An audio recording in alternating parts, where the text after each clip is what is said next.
The late September sky over Portland, Maine, was the color of lead, pressing down on the old brick buildings. A biting wind blew in from the Fore River, whipping the trees that lined the street in front of our building.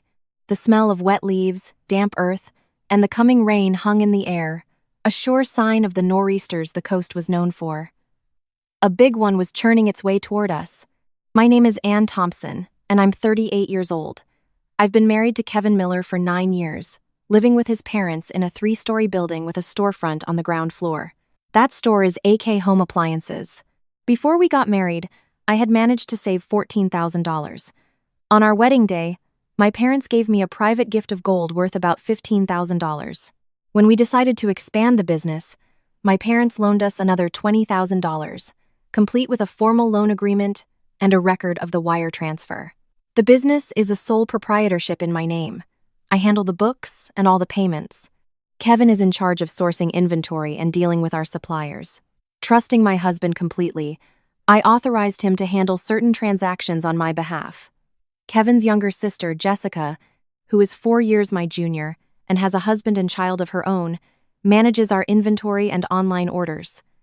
Because she was family, I almost never cross-checked her data. That particular morning, I was in the middle of taking inventory of a new shipment of range hoods when my mother-in-law, Victoria Miller, came down from the second floor. She glanced at the boxes and asked, "How much did this shipment cost?" "A little over $8,000, Mom. Mr. Henderson is letting us pay on a 30-day net." She frowned. "Where's the paperwork? Why are you the only one who holds on to all the financial documents in this house?" I froze for a second. In the past, she rarely pried into the details of the store. But for the last few months, she had become intensely interested in everything, from our warehouse contracts to the bank's security token. I kept my voice gentle. "I don't keep them to myself, Mom. All the files are in the accounting cabinet. It's just better to have one person responsible for the accounts. It makes it easier to reconcile everything later." She gave a short, bitter laugh. "We're a family, but all you talk about is responsibility and reconciliation. You act like you're constantly on guard, afraid we're going to take something from you." Kevin walked out from the back storeroom, placing a hand on my shoulder. "You're overthinking it, Mom. Anne's just meticulous because of her accounting background. Her diligence is the reason the store is still standing today." A single word of defense from my husband was all it took to calm my nerves. I still believed he understood me. Victoria turned to her son. "The storm is hitting this afternoon. Do you really have to take this trip today?" Kevin zipped up his laptop bag. "The partners are flying in from California. The meeting is set. It's just for 4 days, Mom." "Did you call for a car?" I asked. "Yeah, an Uber will be here at 9. Victoria glanced at the clock, then at her phone, an unusual restlessness in her expression. At the time, I just assumed she was worried about her son traveling on the day a major storm was supposed to hit. When we were first married, Kevin made me believe that being poor wasn't scary, as long as a husband and wife were looking in the same direction. We once unloaded and delivered a stove ourselves using our beat-up old sedan. I remember one freezing, rainy day. He draped his jacket over my head and laughed. "If you get sick, who's going to hold the money for me?" I'd probably sell a stove and throw in a rice cooker for free. I used to cherish that memory. Later, that same voice would be used to cover a lie. 4 years ago, I was pregnant for the first time. It was right around Thanksgiving, and we were hosting, with more than 10 dishes to prepare. I had been feeling a dull ache since morning, but Victoria insisted, "You're the wife of the eldest son. What would the family think if you just stayed in your room?" I looked at Kevin, hoping he would tell me to rest. He just whispered in my ear, "Just try to help Mom for a little while. As soon as the guests leave, I'll take you to the doctor." I listened to him.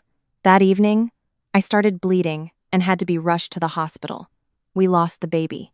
The doctor never explicitly said that cooking the Thanksgiving dinner caused the miscarriage, but as I lay in the hospital bed, I overheard Victoria speaking in the hallway.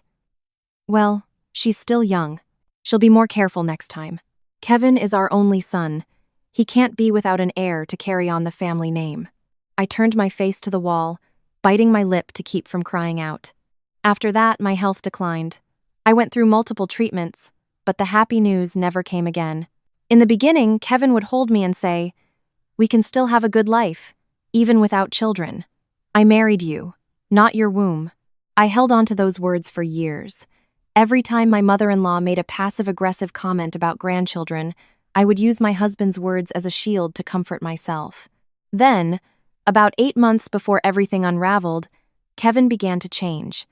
He started coming home late, claiming he was meeting with suppliers or scouting new warehouse locations. His phone was always placed face down on the table. Jessica often took the accounting laptop home with her. Victoria started asking about the business license, the bank access, and the loan my parents had given us. It all felt strange, but I scolded myself for being suspicious. People say it's better to swallow your pride to keep the peace. I kept the peace for so long that I forgot that some versions of peace only exist on the lips of those who benefit from your silence. At exactly 8:45 a.m., Kevin dragged a gray suitcase downstairs. He was wearing a light blue dress shirt, his hair neatly combed, just as it always was when he met with business partners. I walked over to adjust his collar. With the storm coming, is it dangerous for you to travel? Kevin took my hand. I'll get to the airport early. I'll call you when I land in San Diego. It's only 4 days. I asked softly, do you still remember you promised to take me for another checkup? He laughed, tapping my forehead gently. I remember. As soon as I sign this contract, I'll take you to that specialist in Boston. We'll try one more time. Who knows? Maybe we'll have good news by the end of the year. My throat tightened. After months of feeling a cold distance between us, that promise felt like a matchstick in the dark. I clung to it, never imagining that the person who lit the flame of hope was also preparing to extinguish it. A car horn honked outside. Victoria came out from the kitchen and pressed a small bag into her son's hand. Be careful on the road. Call when you get there. Kevin glanced at his mother, a quick, fleeting look, but it was as if an entire conversation passed between them, something already understood. He turned and gave me a light hug. Lock the doors at home. If the storm gets bad, let the employees go home early. Don't overdo it. I called after him as he walked out. Don't forget to get some breakfast. The car pulled away from the curb just as the wind began to pick up in earnest. I stood there, watching until it disappeared behind the line of swaying trees. Victoria looked down at her phone, the screen lighting up with a wall of text messages. She let out a sigh of relief. Is something wrong, Mom? I asked. She flinched, immediately turning off the screen. No, just an old friend asking about the storm. With that, she turned and walked back into the house, her steps quicker than usual. I remained at the door, watching the dark clouds hang heavy over the river, a nameless unease rising within me. I couldn't have known then that the suitcase Kevin was carrying was just a prop, part of the act of a husband going on a business trip. The place he was truly going was less than a 10-minute drive from our house. The morning Kevin left, the wind was just gusting sporadically. By early afternoon, the sky had darkened so completely, it was as if someone had pulled a gray curtain over the entire city. Inside the store, my 2 employees and I were busy moving boxes of induction cooktops and water purifiers to higher shelves. Outside, the wind swirled dry leaves into cyclones before flinging them against the glass storefront. Tom, while tying down the tarp in front of the warehouse entrance, asked, Anne, with a storm like this, are we closing up early? I checked my watch. It was only a little after 3 p.m., but the streets were already deserted. Check all the electrical sockets and the roll-down gate for me. Once you're done, you can both head home. We can replace inventory, but I can't have you getting stuck on the road. Hannah, our sales associate, smiled. If Kevin were here, he'd say you're being too soft. He's away on business, so there's no one to nag you today. By 4 p.m., I sent them home. Tom lingered for a moment to place 2 more sandbags in front of the warehouse door.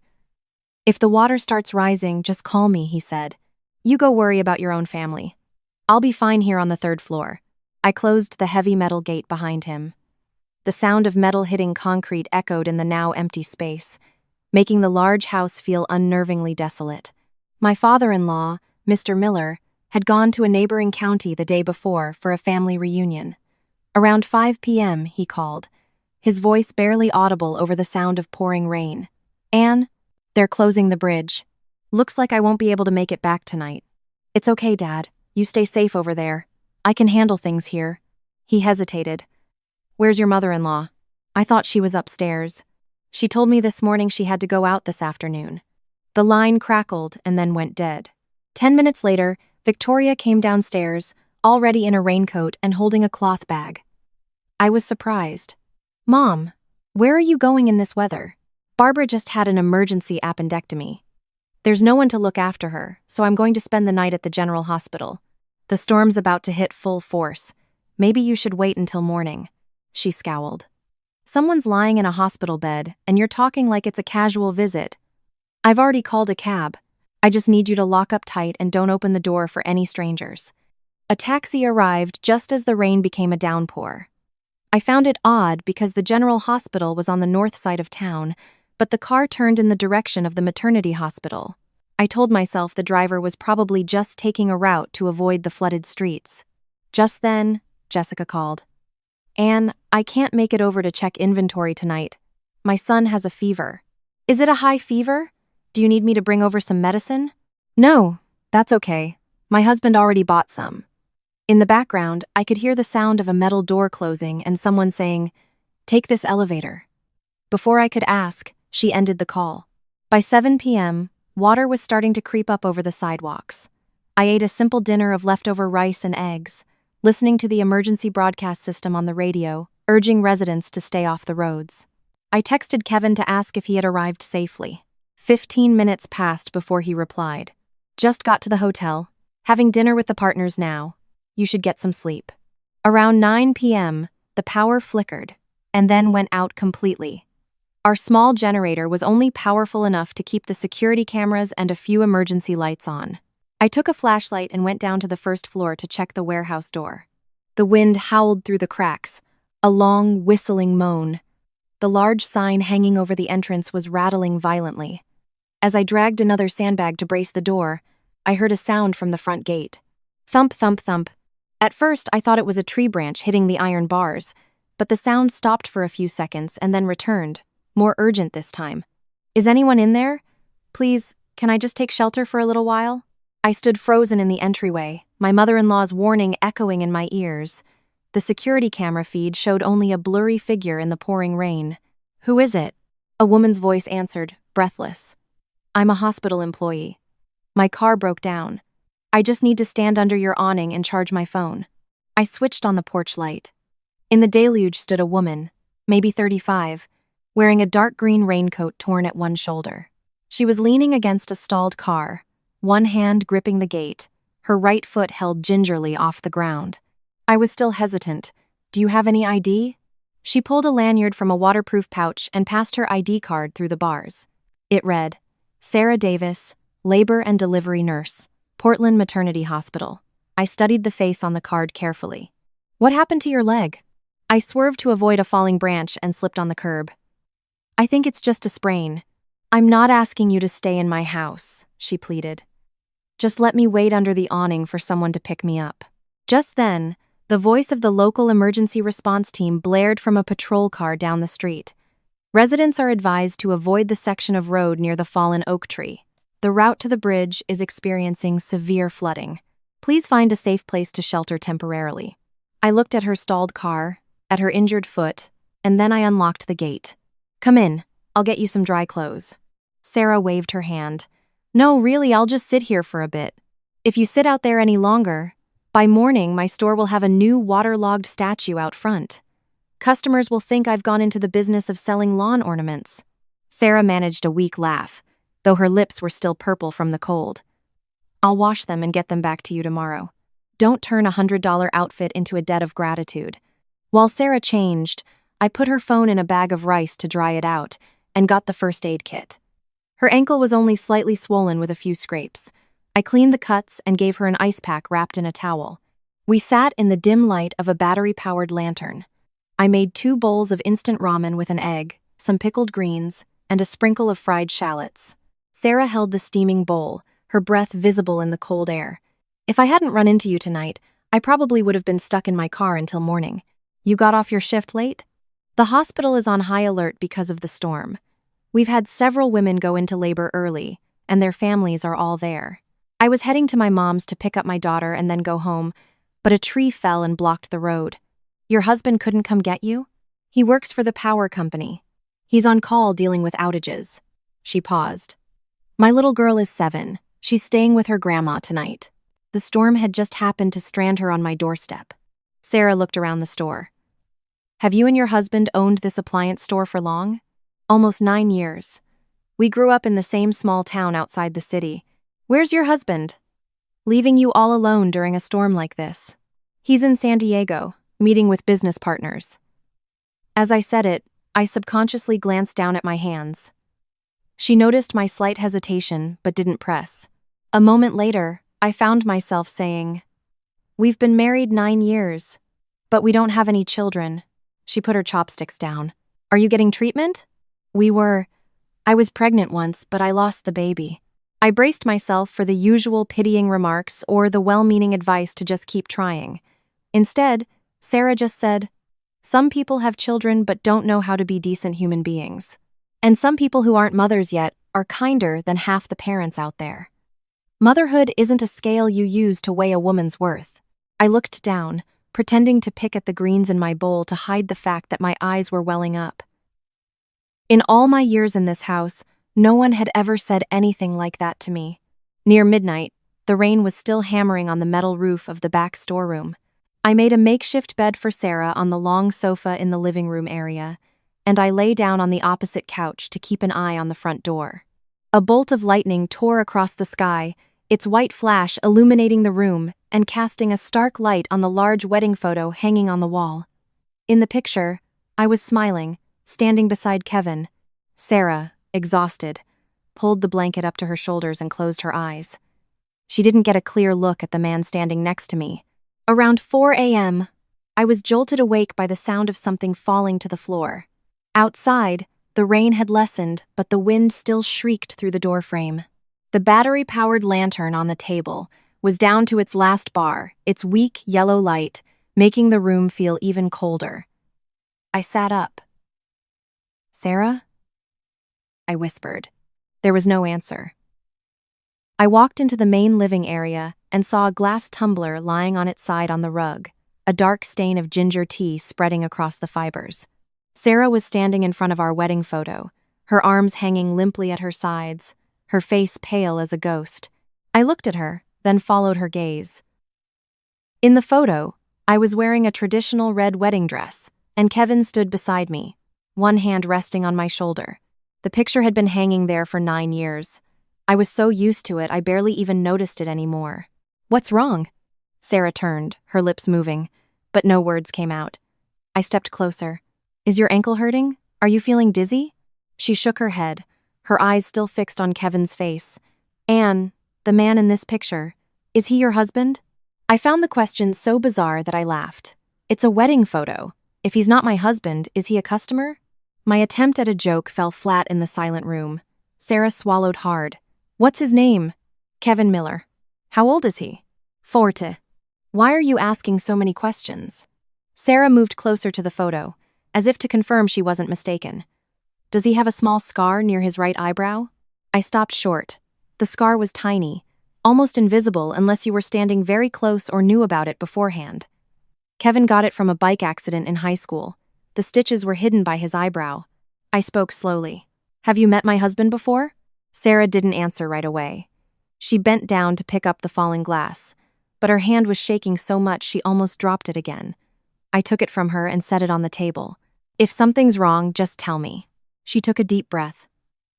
Last night, before my shift ended, I was helping out in the admissions area. A man brought in a woman who was in labor.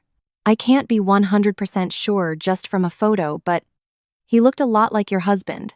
I stood motionless. Sarah continued, her voice hesitant. His name was also Kevin Miller. I remember because when the clerk asked for a contact person, he stated his name very clearly. I laughed again, but this time it sounded as dry as paper. It must be a coincidence. My husband is in San Diego. Maybe I was mistaken, she said. You definitely were, I replied, too quickly. As if saying it with more force would make what she just said disappear. Sarah looked at me with pity in her eyes. The man was wearing a light blue dress shirt and a black-faced watch. When he brought the woman in, he kept asking if there were any private rooms available. I grabbed the back of the sofa for support. Kevin had left the house in a light blue dress shirt. The black-faced watch was a gift I had given him for our wedding anniversary last year. I forced myself to ask, Are you sure he identified himself as the woman's husband? Sarah nodded, then quickly added, I'm only telling you what I heard. When the staff asked about his relationship to the patient, he said he was her husband. He even called her my wife. But I wasn't assigned to her case, so I don't know anything else. What was her name? Sarah furrowed her brow, trying to remember. I think it was Mia. Mia Romano. The name sent a chill down my spine. Mia had been an online sales clerk for our store. She was efficient and soft-spoken. A while back, her mother had a minor stroke. I had personally advanced her 3-month salary and recommended a specialist I knew. About a year ago, Mia quit, saying she had to go back to her hometown to take care of her mother. I stared at the wedding photo. The face of the man in the picture suddenly seemed like that of a stranger. Anne, I'm so sorry, Sarah said softly. Maybe I shouldn't have said anything when I wasn't certain. No, tell me everything you saw. I only saw them in the admissions area. The woman was in a lot of pain, and he was helping her. After that, I was called to another room. I don't know if she delivered or what room she's in. I can't access her records for you. I understand, I said. And please, don't go there and cause a scene. Whatever is happening, the mother and child need to be safe. I turned to look at her. Are you afraid I'm going to start a fight? Sarah was quiet for a moment, then answered honestly. I'm afraid that someone who is hurting will do something they'll live to regret. Her words grounded me. I took out my phone and called Kevin. It rang and rang, but no one answered. I called a second time. Silence. On the third try, the call was abruptly declined. I stared at the dark screen, a crack beginning to form in my heart. About 2 minutes later, a text from Kevin came through. In an early meeting. Why are you still awake? I looked at the clock. It was 4:15 a.m. Even in San Diego, it wouldn't be light out yet. I typed back. What hotel are you at?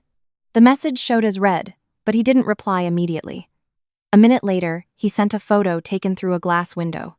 In the distance was a gray ocean, with a line of palm trees below. The same hotel as last time. The rain has stopped out here. I zoomed in on the picture. In the bottom right corner was a piece of a brown suitcase. Its handle frayed. A red string tied to the zipper pull. I recognized it instantly. It was the suitcase Kevin had used on a trip to San Diego 2 years ago. One of the wheels had broken on that trip, and I had stored it in the attic. Yesterday morning, he had left the house with a brand new gray suitcase. My hands felt ice cold. Sarah stood beside me, saying nothing. I opened the photo's file information. Because Kevin had sent it through a shared app that preserved the original quality, the metadata was still intact.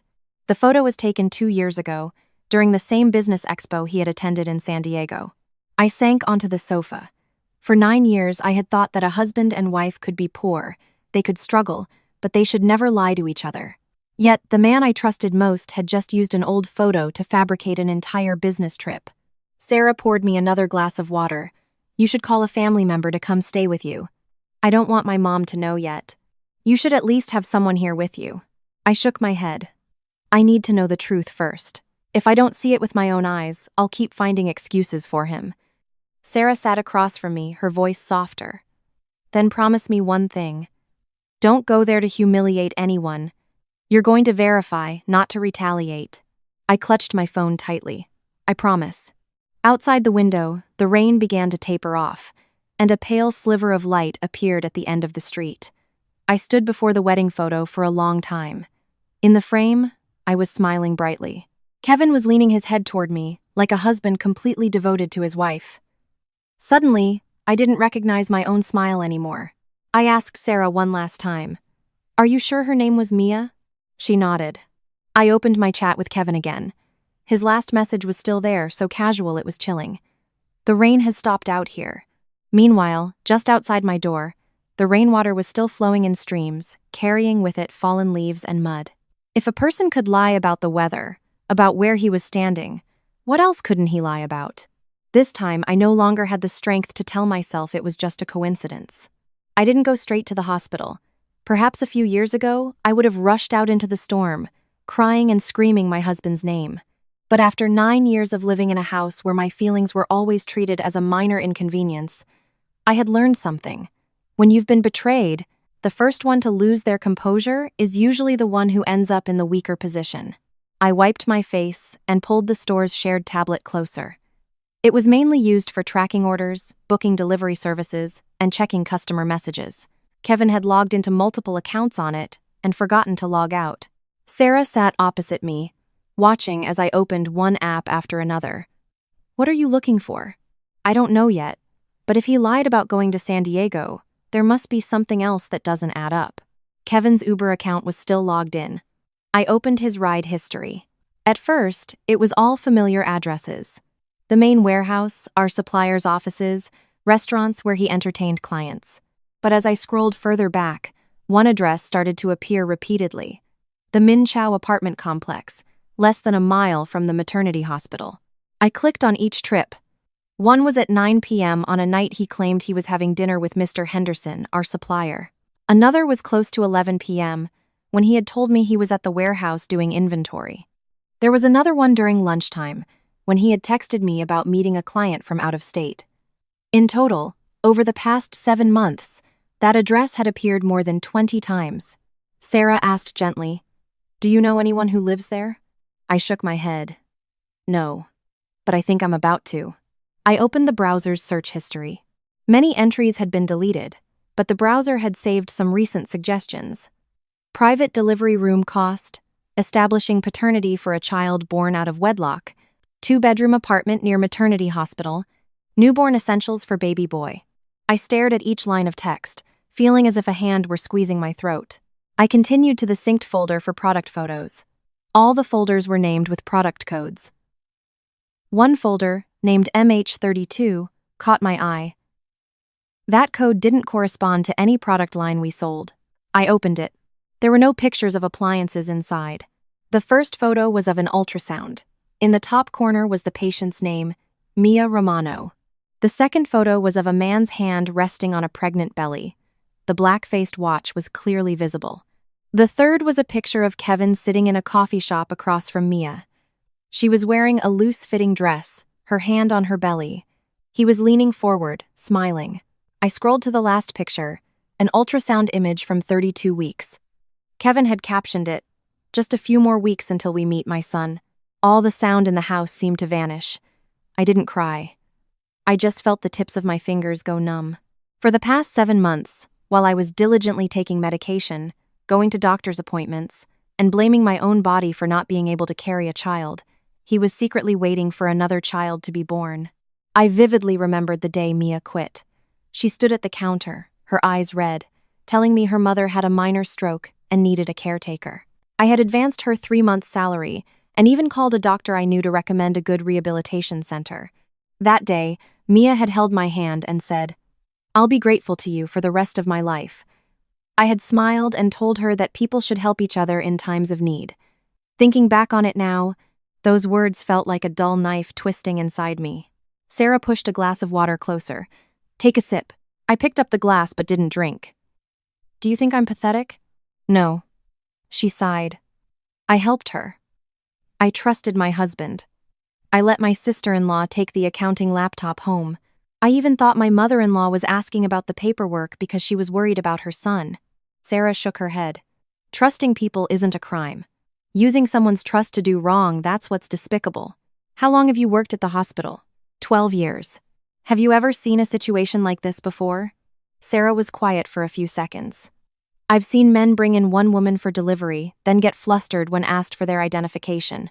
I see a lot of things in my line of work, but I don't have the right to judge anyone's life." "I don't need you to judge. I just need the truth." Just then, Sarah's phone buzzed. After hours of drying out, it had finally turned on. She immediately called her mother. The moment the call connected, she breathed a sigh of relief. "Mom, it's me. I'm safe. My car broke down, and I'm taking shelter at someone's house." A little girl's voice came through the phone. "Mommy, did a tree fall on you?" Sarah laughed, her eyes turning red. "I'm not a superhero, sweetie. Not every tree is trying to fall on me." I watched her instruct her daughter to eat breakfast and listen to Grandma, and a sharp pain went through my heart. It wasn't envy of her happiness. It was the realization that Kevin had once told me he wanted a child with me. But while I was still waiting, He had built another family in a place I never even knew existed. As soon as she hung up, Sarah received a call from the hospital. She listened for a moment and then said, "Yes, as soon as the road is clear, I'll be right back." "The hospital calling?" I asked. Another patient went into labor. They're short-staffed. The emergency response team had just announced that the fallen tree was about to be cleared. I stood up. "I'll call you a car." Sarah looked at me worried. "Anne, about the hospital. I'm not going there to start a fight." "It's not just about a physical fight. Don't film the patient, don't touch her records, and don't pressure the staff for information. I can only confirm what I see with my own eyes." "I understand. And don't take your anger out on the baby." I looked at the ultrasound picture on the screen. The baby didn't ask anyone to betray me. Sarah let out a breath, as if a weight had been lifted. I opened the Uber app, but the network was spotty. While waiting for it to connect, I took a small notebook from a drawer. I wrote down a list. See with my own eyes, don't cause a scene. Don't sign anything. Don't reveal I saw the ride history. Check bank access and inventory software. Sarah looked at the list and said, "You're calmer than I would have thought." I gave a humorless laugh. "It's not calm. It's when the pain is so bad your brain just goes numb." Around 6:15 a.m., the emergency response team knocked on the door to inform us the road was temporarily clear. I helped Sarah push her car to the side of the road. Her husband called to say he was sending someone to tow it. A colleague of hers was coming to pick her up. Before getting into the car, Sarah gently squeezed my hand. "Remember what you promised." "I remember. I'm going to verify, not to self-destruct." I nodded. Her colleague's car drove off. A few minutes later, the car I had ordered pulled up to the gate. I locked the house, did a final check of the warehouse, and then stepped out onto the street. The rain had become a light drizzle, water flowing along the curbs, carrying with it leaves and broken twigs. They say a secret can't be kept forever. I just never imagined that this secret wasn't being kept by Kevin alone. My mother-in-law asking about paperwork, Jessica taking the laptop home, Kevin searching for apartments, delivery rooms, and paternity procedures, each of them held a piece of the secret, while I stood in the middle of that house for months, completely unaware. The car turned onto the road along the river and headed toward the maternity hospital. I sat in the back seat, clutching the notebook in my hand. When the car stopped in front of the hospital, the sky had just begun to brighten. I got out, looked up at the white building behind the curtain of rain, and reminded myself that this time, I wasn't here to listen to another explanation. I was here to see with my own eyes the husband who had, in fact, never left at all. The maternity hospital was packed that morning. Family members of new mothers filled the rows of chairs in the hallway, everyone clutching bags, water bottles, and thin blankets. The smell of disinfectant mixed with damp raincoats made the air feel cold and suffocating. I pulled my face mask up higher and walked slowly through the reception area, each step feeling as heavy as if I were walking on lead. But as I rounded the corner into the private postpartum wing, I saw him. Kevin was standing by a glass window, holding a baby wrapped in a light blue blanket. His face was tired but radiant. He bent down, gently touching the baby's cheek with his finger, and then he smiled. It was the smile I had been waiting years to see. Once, after a doctor's appointment where we were told my chances of conceiving naturally were very low, I had sat silently in the car. Kevin held my hand and said, "It would be nice to have kids, but if we don't, I'll still love you." Now, the look in his eyes as he gazed at that child answered everything those words from years ago had tried to conceal. Through the window of the room, I saw Mia lying in bed. Her face was pale, her hair stuck to her forehead, but her eyes, fixed on Kevin, were full of hope. She reached out her hand, and Kevin immediately moved closer so she could touch the baby's tiny foot. Next to the bed was Victoria. My mother-in-law was wearing the same brown blouse she had on when she left the house, but with a warm cardigan over it. She was holding a small red string bracelet with a tiny gold bead, carefully tying it onto her grandchild's wrist. "There's my grandson," she cooed. "Look at that nose, the spitting image of his father." At the foot of the bed, Jessica was recording a video on her phone. She was smiling broadly. "Can you see him clearly, Dad?" she said into the phone. "He's such a good baby. Mom and baby are doing great. He's been so alert since he was born." My ears were ringing. There was no Barbara, who had just had surgery and needed my mother-in-law to stay with her. Jessica's son didn't have a fever, and there was no flight that took Kevin to San Diego. The three of them had orchestrated a performance to keep me at home, alone in an empty house in the middle of a storm, while they gathered here to welcome this child like a complete, happy family. I wanted to march right in, but just then, a nurse pushing a medicine cart came down the hall, forcing me to step back. I ducked into an alcove with a hand sanitizing station at the end of the corridor. From there, I could hear Victoria's voice. "Jessica, you should go back to the store now." Jessica replied, "The roads are still flooded. What's the point of going back now? Get the accounting laptop, the paper ledgers, and the backup bank token. I don't feel comfortable leaving them there." Jessica lowered her voice. "But Anne is at home. She's probably sleeping. If she finds out what's happened, the first thing she'll try to secure are the financial records. Just tell her your son is sick again, and you need to grab something. Get them and bring them straight to me." Jessica was still hesitant. "Kevin said not to touch the money right now." Victoria snapped quietly. "I'm not telling you to withdraw money. I'm telling you to secure the data. She's the one whose name is on the business license, and she controls the books. It will be a problem if she starts looking into the recent merchandise transfers." I gripped the edge of the sink. An affair was devastating enough, but this was more than just a cheating husband. They were actively plotting to take control of the business away from me. Kevin stepped out of the room. His voice was low but clear. "Mom, don't talk about this out here." Victoria asked, "Have you arranged the apartment for Mia and the baby? You're bringing them there this afternoon. Let's wait until after the 1-month celebration. Then we'll talk to Anne. And if she doesn't agree?" Kevin let out a frustrated sigh. "She won't make a big scene. Anne feels guilty about the infertility. All I have to do is mention that my parents are getting old and need an heir for the family legacy, and she'll back down." So that's what my decency was in his eyes. Weakness. He hadn't cherished the pain of my miscarriage. He had simply kept it in his back pocket, a tool to be used when the time came to force me to submit. Jessica asked, "What about the new store?" "The lease is in my name." "If she finds out, how am I supposed to explain that?" Kevin answered without missing a beat. "You're just holding it for me. I'm handling everything. Later, when that location is transferred to Mia, I'll still make sure you get your share." Jessica was silent for a moment, then said, "I don't want to be mixed up in this for too long." Victoria laughed coldly. "If you're going to do something, do it right. Your sister-in-law can't have children. Are we supposed to let the family line die out because of her?" I closed my eyes. When I had first married into this family, Victoria had held my hand in front of all the relatives and said, "We don't treat our daughter-in-law like an outsider." 9 years later, I finally understood that sentence was only true as long as I was providing a benefit. I took a step back and pulled out my phone, sending a text to Tom. "From now on, do not release any inventory from the warehouse without my direct, verbal confirmation. Not even if Kevin or Jessica requests it. You must call me first."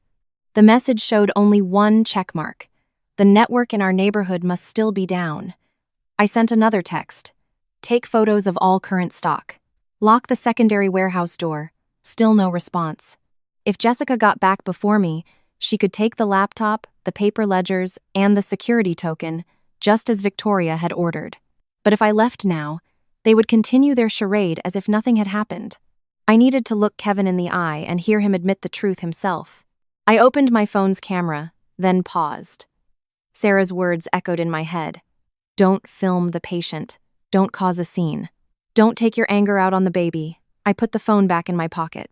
I didn't need to turn this moment into a public spectacle for strangers to watch. I just needed to stay calm enough not to let them twist the narrative and paint me as the one causing trouble. A passing nurse asked, "Are you looking for a patient's room?" I replied, "I'm looking for Mr. Kevin Miller." Kevin heard his name and spun around. His eyes met mine. For a split second, his face went completely white. The baby cloth he was holding slipped from his grasp and fell to the floor. Victoria stepped out from behind her son. She was stunned, too, but only for a moment. She immediately moved to block the doorway to Mia's room. "What are you doing here?" I looked at her. "Did you think I was at home, sleeping?" Jessica, who had been at the end of the hall, turned around. The moment she saw me, she quickly hid her phone behind her back. Kevin walked toward me, his voice strained. "Anne, Let me explain. I didn't look at him. My gaze was fixed on the baby lying in the bassinet next to Mia's bed. The baby was sleeping peacefully, its tiny hands balled into fists, completely unaware of the adults who were using its birth to hide a mountain of lies. I took a deep breath and said, "Your business trip to San Diego was certainly a short one. It's less than a 10-minute drive from our house to here." The hallway fell silent. A few other family members in the waiting area turned to stare. Kevin bent down to pick up the cloth, but his hand was shaking so badly it took him 2 tries. Victoria lowered her voice, hissing each word. "This is a hospital. If you have something to say, we can say it outside. Don't you dare disturb the new mother and my grandchild." I looked her straight in the eye. "I haven't done anything. The person who has disturbed this family is not me." Inside the room, Mia propped herself up on her elbows. When she saw me, her expression changed instantly. Kevin stepped between us, as if even at this moment, he still thought he could control everything. I looked at the man who had been my husband for 9 years. "Go on, I'm listening." Kevin stared at me for a long time, as if trying to choose the least damning version of his lie. Mia clutched her blanket, her face ashen, but her eyes never left me. Victoria stood guard at the door, her arms crossed. Jessica retreated to the end of the hall, a look of fear and annoyance on her face. Kevin lowered his voice. "Anne, let's go somewhere else to talk. There are too many people here." "I'm standing perfectly still. You're not the one losing your composure, are you?" Victoria pulled me toward a corner of the hallway, speaking through gritted teeth. "Do you want the entire hospital to know our business?" I stared at her. "If you were so concerned about shame, why did you help him fabricate a story about visiting someone after surgery?" Her face hardened. She turned to Kevin. "Just tell her. There's no point in hiding it anymore." Kevin rubbed his hands together. "Mia just gave birth. The baby is my son." Hearing my husband admit it himself, I felt nothing but a profound coldness. "Have you had a paternity test?" Kevin looked stunned. "What are you asking?" "I'm asking if it's been confirmed that the baby is yours." Victoria interjected. "You can tell just by looking at his face that he's from our family. What do we need a test for?" I ignored her. When did it start with her? 8 months ago? A year? Or was it back when she was still working at the store? Mia bit down on the edge of her blanket. Kevin avoided my gaze, and that was answer enough. "So, when I was advancing her salary to help her sick mother, the 2 of you were already involved." Mia spoke up, her voice weak but urgent. "It wasn't then. It was after I had already quit for a while that Kevin reached out." I turned to her. "You call my husband by his first name, and you call me Anne. Does that feel right to you?" Mia bit her lip, her eyes turning red. Kevin stepped in front of her. "Anne, don't pressure her. She just gave birth. Don't worry, I won't lay a hand on her. You have a wife, you lied about a business trip to be with another woman while she gave birth. Is there any way to spin that to make it sound noble?" Kevin sighed heavily. "I'm the only son. My parents are getting older. We've been trying for years with no results. I was under a lot of pressure." "And that pressure made you cheat on your wife?" "I don't want to get into a nasty argument here. You're the one who did the nasty thing. I'm just calling it what it is." Victoria slapped her hand lightly on the arm of a nearby chair. "That's enough out of you. Whatever mistakes Kevin made, he did it because he wanted a child. This family has a legacy to uphold. Are we supposed to let it die with him?" I turned to her. "I lost a child in that house.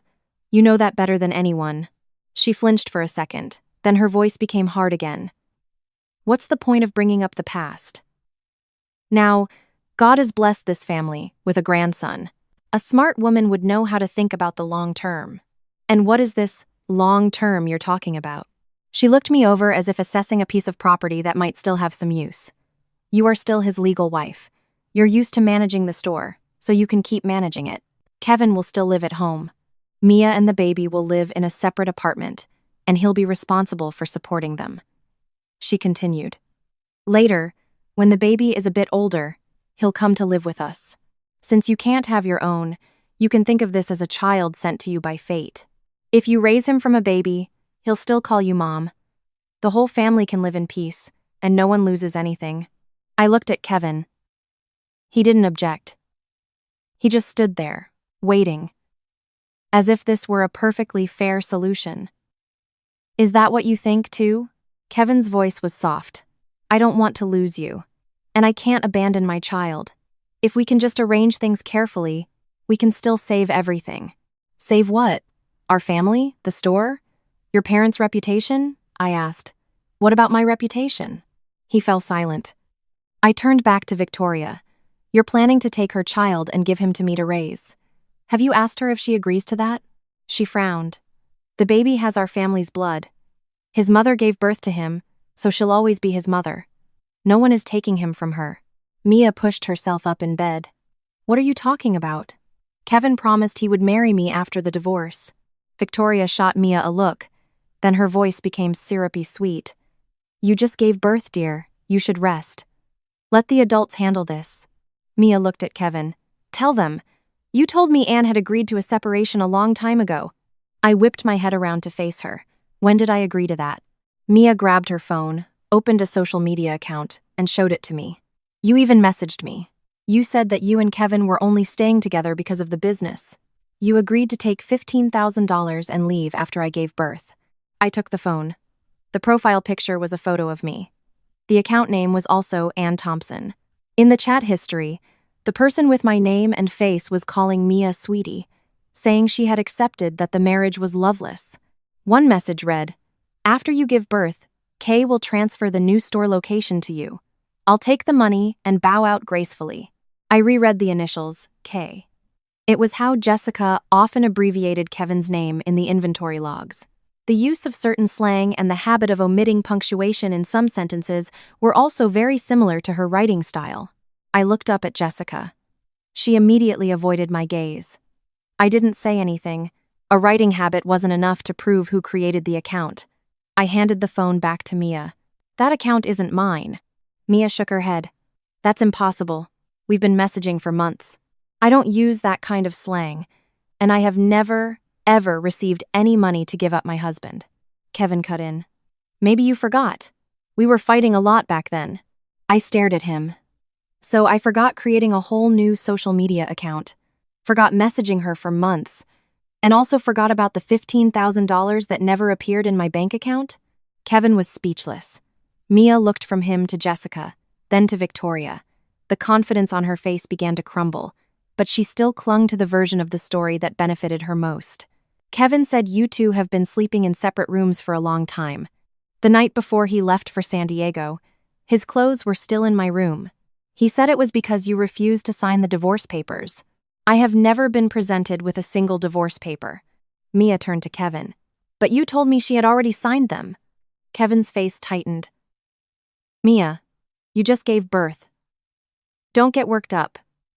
He was turning two women against each other, and then playing the role of the peacekeeper.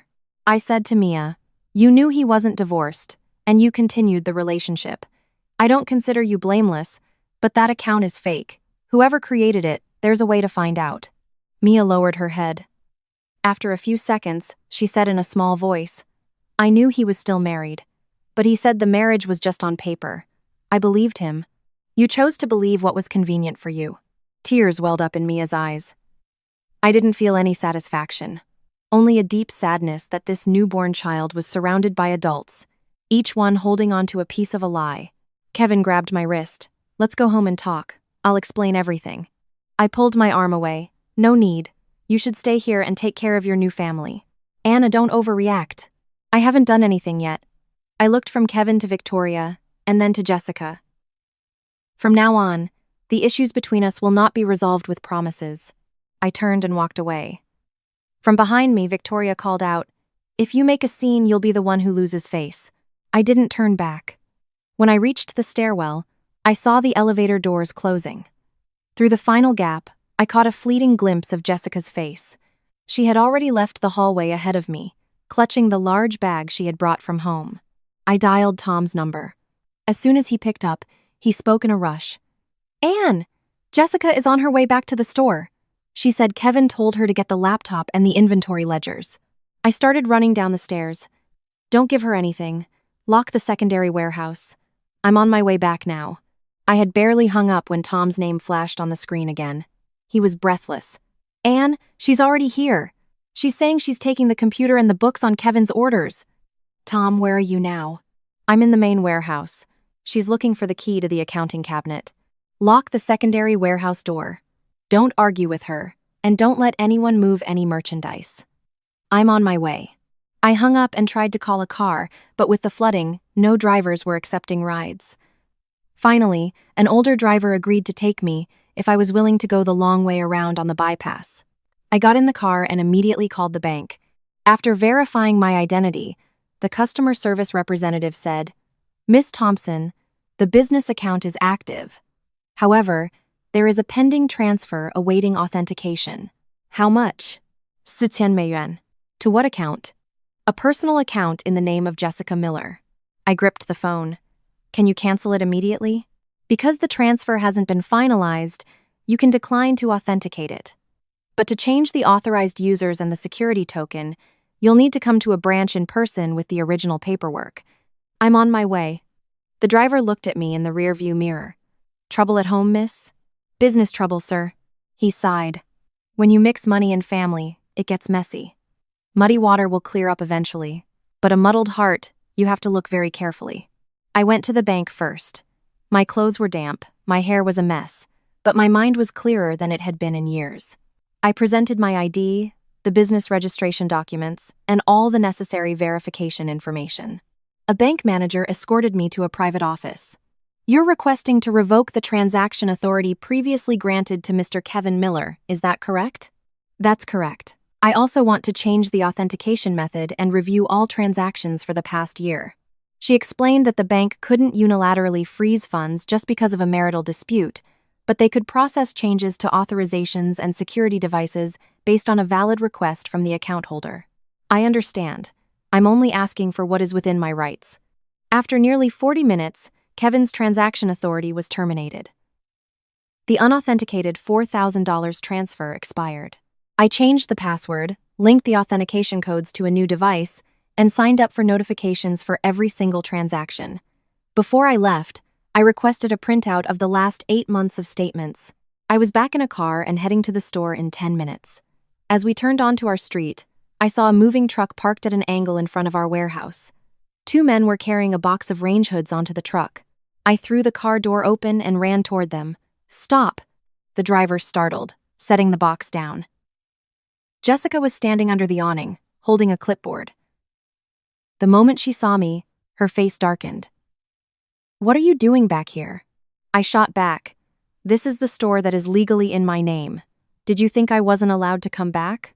Jessica shoved a form in my face. "Kevin signed off on transferring this inventory to the new sales location. I'm just following orders." I took the paper. It listed 12 induction cooktop sets and 10 range hoods, with a total value of over $9,000. It had Kevin's electronic signature, but not mine. I turned to the driver. "How many boxes have you loaded?" Just 4. The lady here told us to deliver them to a new warehouse in the Westbrook district. Please stop what you're doing. We need to conduct an internal inventory check." Jessica stepped in front of me. "What right do you have to stop this? This is part of Kevin's expansion plan. Then why is the lease for this new sales location in your name?" Jessica froze for a split second. "Who told you that?" "You just need to answer the question." "I'm holding it for my brother. What's wrong with family helping each other? If you're helping each other, then things should be transparent. Why was the security deposit paid from the store's bank account without my knowledge?" Jessica's voice rose. "This store isn't just yours, you know. I never said it was just mine. But you don't have the right to secretly transfer inventory behind my back." Tom came out from the warehouse, phone in hand. "Anne, I've taken photos of all the current stock levels." I told him to call Hannah and another delivery employee to come and act as witnesses. We counted the merchandise that had been moved, created an on-the-spot report, and had the driver sign it, confirming the goods had not left the premises. Jessica called Kevin and put him on speaker. His voice crackled through the phone. "Anne, what the hell are you doing?" "I'm preventing store inventory from being moved without a proper reconciliation. That's for the new location I told you about." "You never told me. I was going to surprise you." I laughed, a cold, sharp sound. "A surprise of over $9,000 in merchandise and a property leased in your sister's name?" There was a pause on the line, then his voice softened. You're just emotional right now. Come home and we'll talk. I just revoked your access to the bank account. The line went dead silent. Jessica spun around to face me. You did that to get back at us, didn't you? No. I did it because the account needed to be protected. Kevin's voice came through the phone again, hard and angry. You don't have the right to make all the decisions. I am the legal owner of this account. As for our shared assets, that's something for the courts to decide later. But no one gets to use the authority I gave them to transfer money behind my back. I took him off speaker. Furious, Jessica snatched the clipboard from the driver and stormed inside.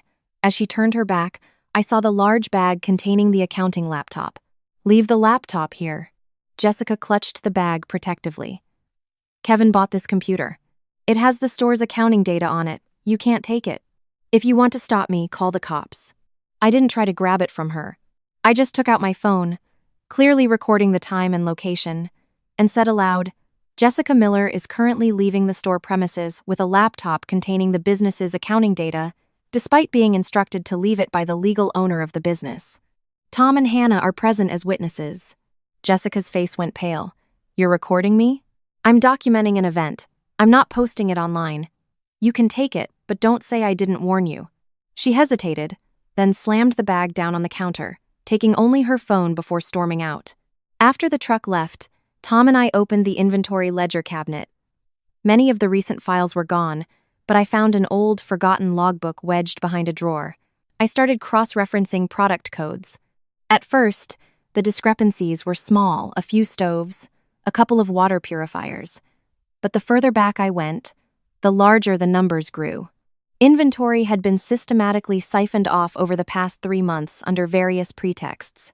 Floor model, customer rescheduled delivery, temporary warehouse transfer, event display. I asked, Tom, have you ever delivered to that address in Westbrook? He lowered his head. Yes, I have. How many times? 4 times. The first was about 3 months ago. Why didn't you tell me? Kevin said it was a new branch that hadn't been announced yet to keep it from competitors. I assumed you knew and had approved it. I didn't blame him. Every transfer order was signed by Kevin, who the employees still saw as a co-owner of the store. Tom opened his phone and showed me an old chat. One time I delivered 10 cooktop sets there. The person who signed for them was Jessica. I looked at the address on the screen. It was just a few blocks from the apartment complex where Mia lived. I sank onto a stool by the counter. The affair was the knife they had plunged into my heart. But the 3 months of missing inventory showed me that they had been planning their exit strategy for a long time. Tom stood beside me, his voice low. Anne, there's something else I haven't told you. I looked up. 3 weeks ago, when I was delivering to that warehouse, I overheard Jessica telling someone to clear out a section in the front so that Mia and the baby could use it later. In the warehouse, the sound of water dripping from the metal roof was a steady, rhythmic beat. For the first time, I understood with chilling clarity. The new store wasn't just a place to hide inventory. It was the gift Kevin intended to take from my hard work and give to the woman who had given him a son. I didn't go looking for Mia that morning. After finishing the inventory check, I instructed Tom to seal the storage area, back up all the photos, and create a list of the missing product codes. I simply told the staff there was an internal discrepancy, never mentioning Kevin's child with another woman. Hannah looked at me several times, and just before she left for the day, she said quietly, Anne, if you need a witness for what happened today, I'm ready. I nodded. Thank you. But until things are clear, don't just listen to one side of the story. I knew that a rumor, once sparked, spreads faster than a wildfire. If I started telling a story about a dramatic confrontation at the hospital, by tomorrow everyone would forget about the missing inventory. They would only remember the infertile wife who caused a scene. I wouldn't give Kevin the satisfaction of turning me into a joke. 2 days later, I drove to the Min Chow apartment complex, the address that had appeared so frequently in Kevin's ride history. I buzzed the apartment on the 8th floor. A woman in her late 50s opened the door. I recognized her as Trina Romano, Mia's mother. She looked much healthier than the last time I had seen her nearly a year ago, when I drove her to a follow-up appointment. Only a slight weakness remained in her left hand. She saw me and her face lit up. Oh, Anne, is that you? Are you here to see Mia? You still remember me, Mrs. Romano? Of course I do. You helped Mia so much when I was sick. Come in, come in. She's sleeping. Before I could reply, Mrs. Romano added, You must be Kevin's cousin from out of town. I bet he told you to stop by, right? I stood frozen. I'm sorry, whose cousin did you say I was? Kevin's, of course. He told us you manage the family business and that you've always treated Mia like a little sister. In the story, Kevin had told Mia's family. I wasn't the betrayed wife. I was just an accommodating cousin, helping the man who was about to marry a new woman manage his store. Mrs. Romano, I asked, did you know that Kevin is already married? The smile vanished from her face. He said they've been separated for almost 2 years, just waiting for the paperwork to be finalized. I didn't want to elaborate at the doorstep of the apartment where Mia was recovering from childbirth. I wrote my phone number on a slip of paper and handed it to her. When Mia is feeling better and wants to talk, please have her call me. I won't cause any trouble or disturb the baby. Mrs. Romano clutched the piece of paper, her voice trembling. Anne, who are you, really? I am the legal wife of Kevin Miller. She staggered back, her hand gripping the doorframe. I turned and walked away. Behind me, the door closed with a slow, heavy click. The next afternoon, Mia called. Anne, I need to see you. We met at a coffee shop at the base of her apartment building. Mia, wearing a loose-fitting sweater with her hair tied back, sat in a quiet corner. Her mother was at home with the baby. As soon as I sat down, Mia asked, I don't want to fight. I just want to know what you're planning to do. I want to know what you believe. Mia placed her phone on the table. Kevin said you're holding on to all the money in the store and that you refuse to grant a divorce, which is why he can't finalize the proceedings. Have you ever seen a divorce petition with a court's filing stamp on it? Mia was silent. He showed me the papers. How many pages? Tfu. Was my signature on it? There was a signature at the end. And where are these papers now? He has them. How long have you been living on a promise without ever holding a single legal document in your hand? Mia's face hardened. You're trying to make me doubt him. I don't have to try. He's already done that himself. Mia opened the fake social media account with my name and scrolled to the old messages. Here. You agreed to let him go. That account is not mine. But we've been messaging for months. I don't write like that, and I have never once called you sweetie in a private conversation. One message says, after you give birth, Kay will transfer the new store location to you. I'll take the money and bow out gracefully. At the corner of the screen was a security alert. Login from an unrecognized device. Mia clicked on it, and the name of an older phone model appeared. I recognized it as the model Jessica had used before she got a new phone at the beginning of the year. I didn't jump to conclusions. A single digital footprint wasn't enough to prove who created the account, but it pointed me in the right direction. I asked, what did Kevin promise you? After the divorce, he would transfer the new store location to me and the baby. He also bought this apartment. Have you seen the lease for the store? He said he's working on it. And the deed for the apartment? Not yet. Mia was losing her patience. You're questioning me like it's an interrogation. I'm only asking about what you've seen with your own eyes versus what you've only heard from my husband's mouth. Mia's hands tightened around her water glass. He loves me. I believed that line for 9 years. She looked at me, a mixture of anger and anxiety in her eyes. He said you two have been sleeping in separate rooms for a long time. The night before he faked his trip to San Diego, his clothes were still in our bedroom. He even promised to take me to a fertility specialist. Mia's face went pale. That's impossible. You knew he wasn't divorced, and you continued the relationship. I don't see you as an innocent victim. She bit her lip. I know, but he said the marriage was just on paper. You chose to believe the most convenient story. Mia looked down. It was a long time before she spoke again. I never wanted to be the other woman for the rest of my life. And I never wanted to live for 9 years only to discover my entire family-in-law was using me as a front. The tension between us was a wire pulled taut. I softened my voice. You just gave birth. I didn't come here to fight over the child or to humiliate you. But the store Kevin promised to sign over to you is currently leased under Jessica's name. And the security deposit and inventory came from the business that I manage. Mia looked up sharply. That's not right. He said that was his own personal money. I have the bank statements and the delivery receipts. He said that place would belong to my son. You can continue to believe that, but don't mistake a promise for an asset. She still wanted to defend Kevin, but my questions were beginning to chip away at the weakest points in her trust. If you were in this situation, standing before the woman who entered your marriage but was also being deceived by the same man, what would you do? Behind that fake account was someone I never thought would betray me. Would Mia continue to believe in promises with no paperwork to back them up? Or would she become the next person to be cast aside once my in-laws had the grandson they so desperately wanted? Mrs. Romano came down to the cafe.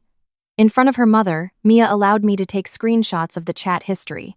She didn't hand over the account password or promise to cooperate. You have your pictures. You should go. I need time to think. I put my phone away. You can think, but the longer you wait, the more time other people have to erase the evidence. I left the cafe as evening fell. As I stepped onto the sidewalk, my aunt called. Anne, Victoria is calling a meeting with the family elders. She says she's going to settle things the day after tomorrow. She's preparing some papers for you to sign. I stood under the awning, watching the cars pass on the wet street. Kevin had used a fake account to paint me as the wife who had already agreed to leave. Now his mother wanted to use the family elders and legal documents to turn that lie into a reality. I clutched my phone. This time, I wouldn't be attending a family meeting as a daughter-in-law seeking judgment. I would be going to see what else they thought they could take from me. 6 days after the storm, I returned to the house at Victoria's request. 3 cars I didn't recognize were parked against the wall. In the living room sat my father-in-law's older brother, the family patriarch, his wife, and 2 other elderly relatives from that side of the family. Victoria had laid out a full dinner on the coffee table: roast chicken, soup, spring rolls, and a platter of cold cuts. To an outsider, it looked like a family meal, but on the side table was a stack of papers and 2 pens. I walked in and greeted each person. "Hello, Uncle." "Hello, Aunt." "Hello, Dad." "Mom," Victoria pointed to a chair near the door. "Sit there." From the way she addressed me so formally, I knew I hadn't been invited back as a daughter-in-law. Kevin sat next to his father, his voice attempting to sound reasonable. "Anne, with the family elders here as witnesses, let's just talk this out clearly and not drag it on." I glanced at the stack of papers. "Are we talking about our marriage or the business?" Victoria cut in. "We're settling everything at once. You've been causing chaos for days. The employees are unsettled, and the family's reputation is suffering." I remained calm. "I haven't posted anything online. I haven't spoken to any relatives. You're the one who called everyone here." My uncle spoke gently. "All right, let's keep this within the family. You 2 have been together for 9 years. If you have problems, you need to sit down and work them out." Kevin pushed the stack of papers toward me. "This is an amicable divorce settlement. I had a lawyer draft it to save us both time." I flipped to the section on assets. According to the agreement, I would receive $8,000 withdrawn from the AK Home Appliances business account and would relinquish all rights to manage the inventory, accounts receivable, and business operations to Kevin. Both parties would waive any further claims to any other assets. I put the papers down. $8,000? Where did that number come from? Kevin replied, "That's the portion of money you brought into the marriage. I brought $14,000 in savings, gold worth $15,000, and my parents loaned us $20,000. Have you forgotten?" Victoria sneered. "Don't lump all your family's money together and act like you built this entire business yourself. This building belongs to my husband and me. We don't pay rent on the storefront, and our family connections brought in the first customers." I nodded.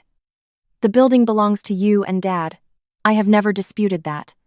But the inventory, the business capital, and the value generated during the marriage are a different matter. Just because the store is on the ground floor of your house doesn't make everything inside it yours." My aunt murmured. "Anne has a point. You have to separate things properly."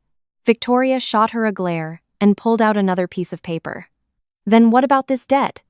She placed a worn receipt in front of me, the paper deliberately crumpled. It stated that 8 years ago, Victoria Miller had loaned my husband and me $60,000 in cash to open the store. Below were a signature in my name, Kevin's signature, and my father-in-law's signature as a witness. I looked at the signature. It looked like mine, but the final stroke was too abrupt. I always draw out the E in Anne. The signature on the paper stopped sharply. "Where did you give me this money, Mom?" Right here, in this house. Who counted it? Your father-in-law, Kevin, and me. Which bank was it withdrawn from? Victoria slammed her hand on the table. It was cash I had saved up. What do I need a bank for? And where did you keep that much cash? What day did you give it to us? Was anyone else besides Dad and Kevin there to see it? Kevin's voice was sharp. Are you interrogating my mother? I'm asking about a debt that has my name on it. I turned to my father-in-law. Dad, you signed as a witness. Did you see, with your own eyes, Mom give us $60,000? Mr. Miller stared down at his slippers. His hand rubbed his knee, as if trying to buy time. After a long moment, he mumbled, It was a long time ago. I don't remember the exact details. You don't remember whether or not you saw over $60,000 in cash being handed over? He looked up, his eyes red, but he still avoided my gaze. We were just trying to help you two. Now the family has a grandchild. Just take the money and leave peacefully. Lawsuits will only bring misery to the child later on. My heart sank. I had always thought he was just a quiet gentleman. The day I lost my baby, he had silently brought me soup at the hospital. In the years that followed, whenever Victoria criticized me, he would retreat to the yard, never joining in. Now I understood. Silence isn't always kindness. Sometimes, it's just a way for someone to avoid responsibility while maintaining a good reputation. I took out my phone and photographed each page of the document. Victoria snatched the receipt back. What are you taking pictures for? To have a professional look at the signature and the source of the funds. Are you planning to sue your own in-laws? I haven't said I'm suing anyone, but even a torn piece of paper has its limits. No matter how much you wanted a grandchild, you can't use a fake debt to justify your actions. The room grew tense. My uncle turned to Kevin. Son, are you sure this document is legitimate? Kevin answered too quickly. Yes. That money was for the first major inventory purchase. I looked at him. The first major inventory purchase for the store was a little over $9,000, paid to Mr. Henderson by wire transfer. Do you want me to pull up the bank records right now? Kevin's lips tightened. Victoria immediately changed her tune. Fine. Let's say there are some unclear details with the paperwork. Just sign the divorce papers first, and we'll sort out the family matters later. I pushed the pen away. I'm not signing anything today. She shot up from her seat. Do you think you have a choice? I've already changed the lock on your room. Your clothes are all packed in boxes. You're the one who abandoned this home, so don't come back and cause trouble. I glanced up the stairs. The door to our bedroom, visible through the railing, had a shiny new lock. 9 years I had lived here, and in just a few days, I had been made a stranger in the room I once called my own. Kevin's voice softened. Just sign it, Anne. I'll still make sure you have enough to live on. Don't let things get so bad we can't even look at each other again. I looked at him. You're the one who made it so we can't look at each other, not me. I called my aunt and Mr. Harris, the head of our neighborhood watch. I had asked them to wait nearby, so they arrived in less than 10 minutes. With everyone watching, Victoria unlocked the door. My clothes were shoved haphazardly into 3 cardboard boxes. I took only my ID, my diploma, my medical records, a few changes of clothes, my parents' photo album, and a small box of my late father's mementos. I didn't touch the cash in the small safe or take any merchandise or store equipment. My aunt looked at the boxes, her eyes red with anger. Are you sure you haven't left any important documents behind? No, I have everything that matters.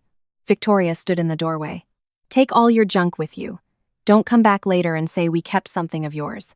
I zipped up my suitcase and asked Mr. Harris to witness and make a list of the personal items I was taking. Everything had to be documented so no one could accuse me of taking something that didn't belong to me. As I pulled my suitcase out the front gate, evening had fallen. Broken tree branches from the storm were still piled up along the curb, and the smell of damp earth hung in the air. Kevin followed me to the porch. If you leave, you'll have to come back. No one out there will take care of you like this family. I placed my hand on the handle of my suitcase. 9 years ago, I had walked through that gate in a red dress, believing I had gained a new family. 9 years later, I was leaving with 3 boxes of belongings and a fake IOU bearing my name. I didn't answer Kevin. I just walked down the steps and straight toward my aunt's car, which was waiting for me. I sat in the back seat, clutching the box of my parents' photos, staring out the window without any idea where I was going. It wasn't until the car turned onto a small street in the suburbs that my aunt spoke. The old house hasn't been lived in for a while, so it's a bit dusty, but the doors are still solid. You can stay here for now. We'll figure things out later. It was the house I grew up in. After my father passed away, my mother moved in with my younger brother, and this place had been mostly closed up. My aunt unlocked the door and turned on the lights. On the mantelpiece, my father's photograph still looked down at me with his calm, steady gaze. I put my suitcase down and whispered, "I'm home, Dad." Tears threatened to fall, but I swallowed them back. I wouldn't allow myself to break down. Not yet. The next morning, my phone started buzzing nonstop. Hannah sent me a video that was being shared among our relatives and in some local business groups. The video was less than a minute long and showed clips of me appearing in the postpartum wing, my voice cold as I questioned Kevin. The part where Victoria suggested I raise me as child and the part where Kevin admitted his infidelity were all edited out. The captions read, "Wife can't have children. Becomes jealous and harasses new mother in hospital. Family has been patient for years, but she continues to be unreasonable."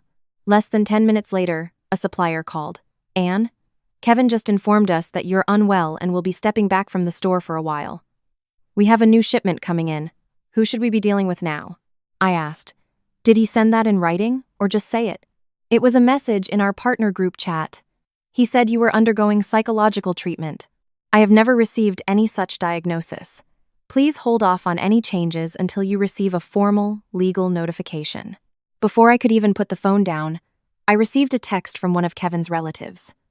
"You are still a daughter-in-law in this family. It's shameful to go to a hospital and embarrass your mother-in-law like that. Having children is a matter of fate. But a woman should also know how to keep her husband." I opened my social media, ready to write everything.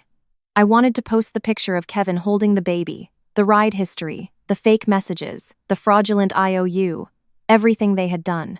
My aunt brought in a bowl of soup, saw me typing furiously, and snatched the phone out of my hand. "What do you think you're doing?" "I'm telling the truth. By plastering a newborn baby's face all over the internet?" I froze. "I can blur the baby's face. Blur the face, and people will still know who his mother is. You're hurting right now, but don't let them bait you into fighting on their terms." I looked at her. "They're turning me into the villain who destroyed the family." My aunt put the phone down on the table.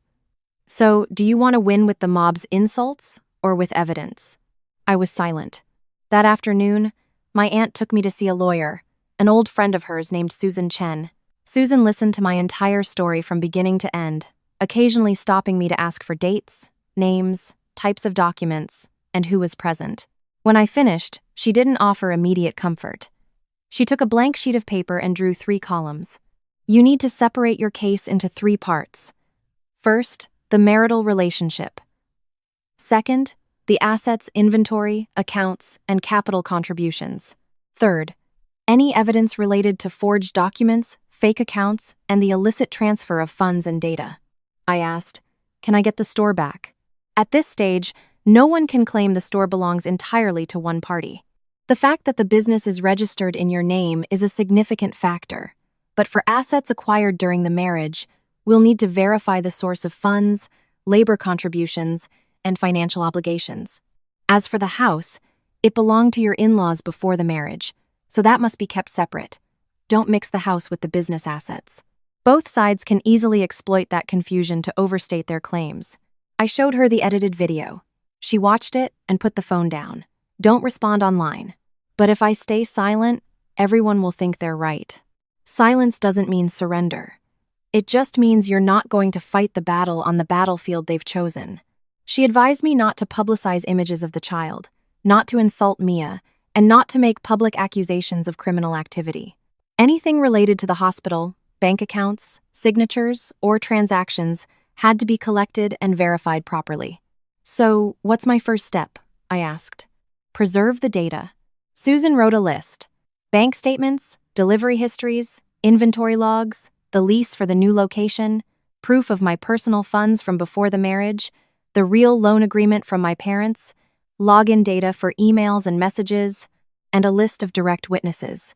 She explained, "Screenshots are just leads.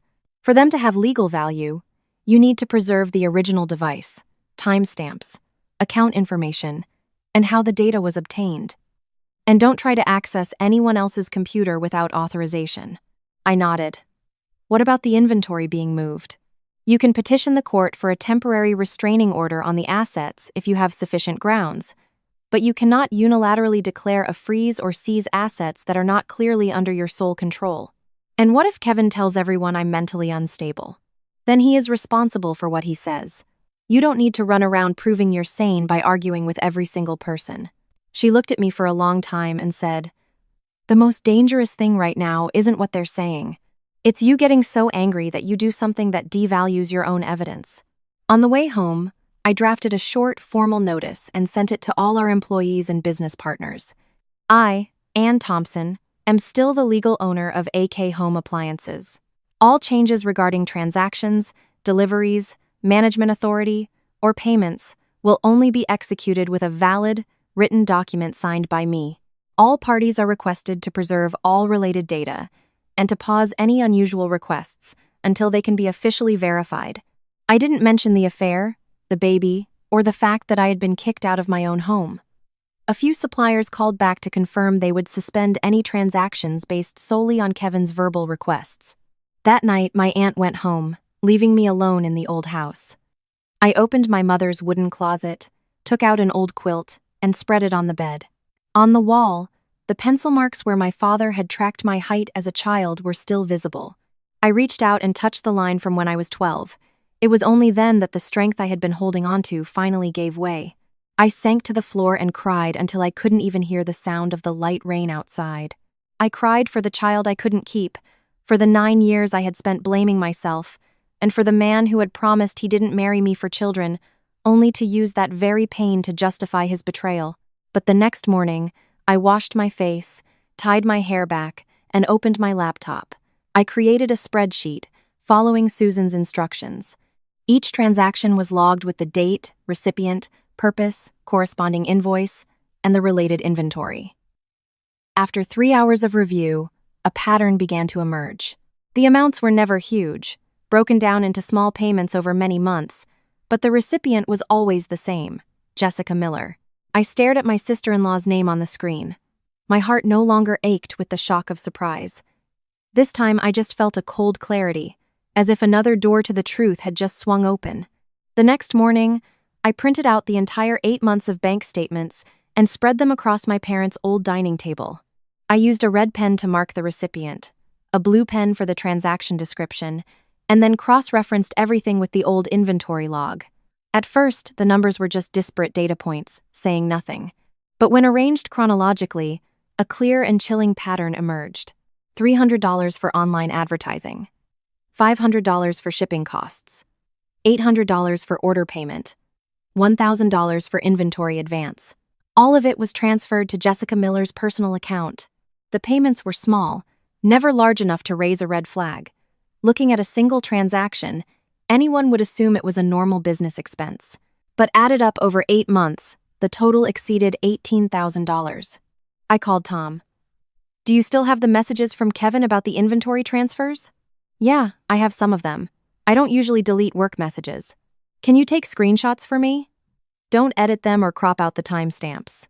Tom was quiet for a moment, then asked, "Anne, is this going to get me in trouble?" "You just need to tell the truth about what you did and what you saw. Don't add anything and don't leave anything out." That afternoon, Tom brought over a folder of old delivery slips and his phone. He pointed to a chat thread. This was the first time Kevin told me to move inventory to the other warehouse. He said the new location hadn't had its grand opening yet, so I wasn't supposed to tell anyone. I read the message. "Move 8 cooktops and 6 range hoods to this address. I'll get you the paperwork later." The delivery was made on the 3rd of the month, but the corresponding warehouse withdrawal form was dated the 9th. "Did anyone sign for the delivery?" I asked. Jessica signed most of the time. Kevin was there once, but it was usually her. Tom opened his photo gallery. He had a habit of taking pictures of shipments before delivery to avoid disputes over quantity. In one photo, boxes of water purifiers were stacked inside the new warehouse. In the bottom corner, Jessica's hand was visible, holding a pen and signing a form. I zoomed in on the building number in the background and cross-referenced it with the address on the lease. It was a perfect match. "Did Mia ever receive a delivery?" I asked. I only saw her there once. She was pregnant at the time, just standing outside the door. Kevin told me to just call her Miss Mia and not to ask a lot of questions. I took notes of Tom's account but didn't ask him to sign a formal statement yet. Susan had warned me that witness statements had to be taken through the proper legal process when the time came. That evening, Susan and I went to meet with the owner of the commercial property in Westbrook. He was a man in his 60s who spoke slowly and deliberately. He pulled the lease agreement from a filing cabinet. The signatory was Jessica Miller. The security deposit for 3 months, totaling $4,500, was paid in a single transfer. Who negotiated the lease? I asked. A young man named Kevin came to look at the place first. But on the day of the signing, the young woman, Jessica, was the one who signed. Kevin said his sister was representing him to make the registration easier later on. Susan asked, "Do you still have the record of the wire transfer?" "Of course. I run a clean business. All incoming payments are saved." The memo line on the transfer read, "Warehouse Security Deposit." The sending account was the AK Home Appliances business account, from a time when Kevin still had transaction authority. After leaving his office, I called Mr. Henderson, our longtime supplier. He agreed to meet me at his main warehouse. The moment he saw me, he sighed. "I've heard rumors about what's going on with your family, but in business, I can only tell you what I know for a fact." "That's all I need, Mr. Henderson." He opened his computer and showed me the purchase orders from the last 4 months. Kevin asked me to split one large order into 4 smaller ones. I thought it was strange, so I asked him about it. He said it was to make it easier to manage cash flow. Did the delivery address ever change? Twice, the shipments went to Westbrook. I just assumed you two were opening another location. Did he ever tell you not to send the master invoices to me? Mr. Henderson nodded. He said you were undergoing medical treatment and he didn't want you to have to worry about work. I felt a bitter laugh rise in my throat. They had used my fertility treatments as an excuse for every secretive action, as if a woman seeking medical care suddenly loses her ability to manage finances. That night, my mother and younger brother brought over a box of old documents. It had taken my mother half the day to find the original wire transfer receipt for the $20,000 loan, along with the loan agreement signed by both me and Kevin. My mother smoothed out the paper, her voice choked with emotion. "Back then, your father insisted on having it in writing. He said even when you're lending to your own children, you need to have proof. I even scolded him for being so calculating." I held the document, remembering my father's words. "Clarity with money is what keeps relationships clean. When money is messy, love can easily turn into debt." On an old USB drive, my brother even found our wedding video. The clip of my parents giving me the gold, specifically as a gift for me alone, was clearly recorded. None of this proved that the entire store was mine, but it was enough to refute Victoria's claim that her family had provided all the capital. I took all the documents to Susan. She looked them over and said, "Now the path forward is clearer. Jessica's name is on the lease. She received numerous payments, and she signed for the inventory. However, we can't yet conclude whether she acted on her own or was following orders. You need to confront her directly, but not with emotion. A person whose name is on that many documents will only change their story when they understand that their own signature will be what speaks against them." I sat in silence for a while, then texted Jessica 3 screenshots of the bank transfers. I only wrote, "You should ask your brother who is going to take responsibility when the questions start being asked." Jessica saw the message, but didn't reply. That evening, Tom called me again. "Anne, I was just at the store grabbing something I forgot. Jessica just called Kevin. They were having a huge fight." "What did you hear?" I wasn't trying to eavesdrop, but she had him on speaker. She was asking him if he would take responsibility if anyone investigated the lease. He yelled at her. He said, "Your name is on it, so you can explain it. Don't drag me into this. I asked for your help. I didn't force you." I closed my eyes. It was exactly as Susan had predicted. Jessica had gotten involved for the money, and because she believed she was helping her brother. But Kevin had never seen her as an ally. In his plan, Jessica's name on the lease, the bank account, and the delivery slips wasn't about sharing the profits. It was a buffer.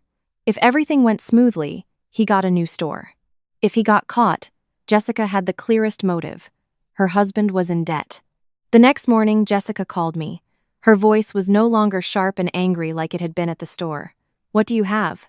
I only have what I'm entitled to have. Are you trying to send me to jail? I have never said that. Then why did you send me those screenshots? So you would know where your name is. Jessica was silent for a long time. I continued. I'm not telling you to turn against your mother or your brother, but if you still believe they will step up and take their share of the blame, you should listen again to what Kevin himself told you last night. The other end of the line was just the sound of breathing. After a moment, Jessica asked in a small voice, "If I tell the truth, will you let this go?" "No." She started to cry. I kept my voice steady. "I won't promise something I can't deliver. You participated, and you have to take responsibility for that. But telling the truth and continuing to cover it up will lead you down two very different paths." Jessica hung up without another word. I put the phone down. Outside, the morning sun shone on the patches of mud the storm had left behind. I knew Jessica hadn't fully come over to the side of the truth yet. She was just caught between two fears: the fear of losing her family, and the fear of being the only one left to bear the consequences for them all. 2 days after that call, Jessica showed up at the gate of my parents' old house around 9 p.m. She wore a baseball cap and a face mask, her hands clutching a tin of cookies as if she were just a relative stopping by for a visit. I opened the gate. "Did you come alone?" Jessica glanced down the dark street and nodded.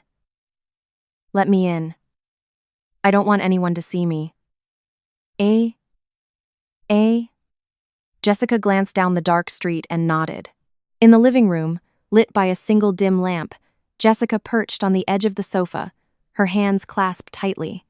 She looked visibly thinner, the dark circles under her eyes stark against her pale skin. I poured her a glass of water. "What do you want to talk about?" She stared at her knees for a long time before speaking. "My husband is in debt for almost $30,000. I knew her husband, Mark, was a subcontractor for interior finishing, and that work had been slow lately. But that number still shocked me. A project fell through, and he took out a high-interest loan to cover his costs. The interest kept compounding, and the collectors started showing up at our house. That's why I agreed to put the new store in my name." Jessica's hands tightened. "Mom said that if I just put my name on the lease, receive a few payments, and help Kevin rework the inventory logs, she would give me $15,000 to pay off the debt once the new store was up and running. You knew inventory was being moved from the main store without my knowledge, didn't you?" Jessica was silent. I asked if you knew. "Yes. And the fake social media account in my name?" Jessica looked up, her expression terrified. "I don't want to talk about that yet. You came here. You should talk about what you know." She bit her lip. At first, I told myself the store was basically Kevin's anyway. He handled the suppliers, and Mom and Dad provided the storefront. You were just the one whose name was on the paperwork because you had an accounting degree. I listened, a bitter taste in my mouth. You saw me invest my own capital, pay off the loans, and manage the books for almost 9 years. And you still believed I was just a name on a piece of paper? Jessica mumbled. I told myself that, to make myself feel less guilty. At least this time, she wasn't blaming her circumstances. "What did you take from the store?" I copied the inventory database. I had the backup security token for a while, then I gave it to Kevin.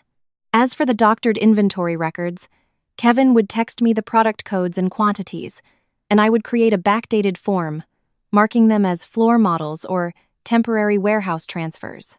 "And the money transferred to your account?" I withdrew it in cash and gave it back to my mother. "How much did you keep?" $2,000. I used it to pay off some of the interest. She added quickly, "They were threatening to show up at my son's school." I panicked. "Your son doesn't deserve to be threatened, but your hardship doesn't turn other people's money into something you're entitled to take." Jessica lowered her head, then pulled 3 folded pieces of paper from her pocket. "This is the edit history for some of the inventory forms. I printed them out before Kevin changed the password. Each page showed the creation time, the user account that made the changes, and the order number. The data matched several of the deliveries Tom had described. I only have these 3 pages. I can't give you everything. Mom and Kevin still think I'm on their side." She placed the papers on the table. "I want you to use these, but don't mention my name." I nodded. "For now, I can't make that promise." She looked up sharply. "Are you going to throw me under the bus?" The evidence will show where it came from, who created it, and who edited it. That will all have to be explained. I can't pretend this data just fell out of the sky. Jessica started to cry. Then what was the point of me coming here? To see your position clearly for yourself. I'm not forcing you to go against your family, but the documents with your name on them won't stay silent for you. She wiped her tears. Growing up, Kevin always protected me. I thought no matter what happened, he would never abandon me. You heard what he said to you the other night. I took the 3 pages. You should hold on to the original device and don't delete anything else. She stood up. I'm leaving. Jessica, I said, if you alter any more records or transfer any more data, no one is going to be able to save you with the excuse that you're family. She pulled her mask up and walked straight out the gate. I thought she wouldn't be back, but the next evening, Tom reported that Kevin had checked the security cameras of the shop across the street and knew that Jessica had visited my neighborhood. The following morning, Jessica called Kevin from the store. Tom overheard her ask, if someone investigates the lease, will you admit that you were the one who gave the order? Kevin yelled, your name is on the paperwork. If anyone asks, you tell them you did it on your own because you needed money to pay off your husband's debts. I'll take care of you and your son later. Jessica then asked, what about the $15,000 Mom promised me? You're still talking about money at a time like this? You've ruined everything. That afternoon, Kevin called Jessica's husband, Mark, and told him that Jessica had been embezzling from the store to help him. Mark flew into a rage, smashed his wife's phone, and stormed out. Around 10 p.m., Jessica returned to my house. This time, she wasn't wearing a mask. Her hair was a mess, and there was a red mark on her cheek, where a piece of the phone's casing had hit her when Mark shattered it. I didn't ask what happened. I just opened the gate. Jessica placed the old cookie tin on the table. There are no cookies inside. She opened the lid. Inside was a black USB drive, 2 memory cards, and a small notebook. I backed everything up beforehand because I was afraid Kevin would cheat me out of the money. I hid it in a box of laundry detergent. I didn't touch it right away. What's on it? A copy of the inventory logs, emails, login histories, the inventory forms before and after they were edited. There's also an audio recording. What kind of recording? Jessica looked at me, her voice hoarse. It's Kevin saying that all you needed to do was stay and keep the store running. Mia just needed to have the baby, and I just needed to put my name on the things he couldn't. I plugged the USB drive into a secure offline laptop. Jessica pointed to each folder. There were emails from Kevin with lists of inventory to be moved. There were files showing inventory forms created after the delivery dates. There were screenshots of the fake social media account in my name and draft messages that were identical to what Mia had shown me. I created the fake account, Jessica confessed, closing her eyes and nodding. Kevin bought a burner phone and gave me his old phone. I used your picture to create the profile and then sent a friend request to Mia. As for the messages, at first Kevin wrote them out, then later he would just dictate them to me. There were a few I wrote myself, based on what he wanted. You knew the purpose was to deceive Mia into believing I had agreed to a separation. I knew. Jessica was crying, but she wasn't asking for forgiveness. I don't claim to be innocent. I just never imagined he had a plan ready to pin everything on me. I opened the last audio file. Kevin's voice was crystal clear. Mia just needs to have the baby. Jessica just needs to sign the papers. And Anne still has to stay and keep the store running. If everyone just does their part, nobody gets hurt. Jessica sat across from me, her face devoid of hope. Just take it. If anyone asks later, I will admit the USB drive is mine. Are you ready to say that publicly, right now? Jessica shook her head. Not yet. I need to make arrangements for my son and talk to my husband. I'm afraid of my mother. I removed the USB drive, placed it in a sealed evidence bag, and wrote down the date and time I received it. I won't force you today. But from now on, you are not to delete, alter, or transfer anything else. Jessica nodded. Before she left, she paused at the door and asked, Did you ever really think of me as a sister? I did. She burst into tears. That's why this hurts so much. The gate closed behind her. On the table, the empty cookie tin sat next to the sealed bag. That night, I understood that some betrayals begin the moment people start telling themselves a story that's just easy enough to believe, allowing them to do wrong and still sleep soundly at night. The story of what happened at the baby's 1-month celebration was told to me later by Mia herself. She told it slowly, pausing often, overcome with shame. I didn't interrupt. Sometimes, people can only find the courage to admit the truth after they've been bitten by their own lies. That morning, Mia's apartment was filled with blue balloons. A banner reading "Happy 1 Month, Baby Nathan Miller" was strung across the living room. Mia looked at the name and asked Kevin, "Why did you use that name?" "I told you I wanted to name him Leo Romano." Kevin, busy arranging a fruit platter, didn't turn around. Mom consulted a genealogist. "The name Nathan goes well with the Miller family name. It sounds distinguished, but I haven't even filled out the birth certificate yet. We still need to discuss whose last name he'll take." Victoria walked in from the balcony, holding a stack of red envelopes. "What's there to discuss?" "He's Kevin's son, so he takes the Miller name. I had a professional pick that name. It's settled." Before this, Victoria had always called Mia dear, and referred to herself as Mom, so sweet and convincing that Mia's own mother believed her daughter was about to be welcomed into the family. Mia, too, had convinced herself that the delay in getting married was only because I was holding on to the legal documents and the store. About 20 of Kevin's relatives were there. Victoria introduced the baby with practiced ease. "This is my grandson, the heir to our family, Kevin's son." But when someone asked who Mia was, Victoria simply replied, "This is the baby's mother." Not once did she call her a daughter-in-law. Mia, lying in her room, heard this, and her heart sank. She told herself that perhaps Victoria just didn't want to discuss private family matters in front of so many people. When you need to believe something, you become very good at finding reasons to keep believing. Kevin, wearing a white shirt, carried the baby from table to table. Everyone who complimented how much the baby looked like his father was met with a radiant smile. He only stopped by Mia's room briefly. "You should rest. Don't come out too much.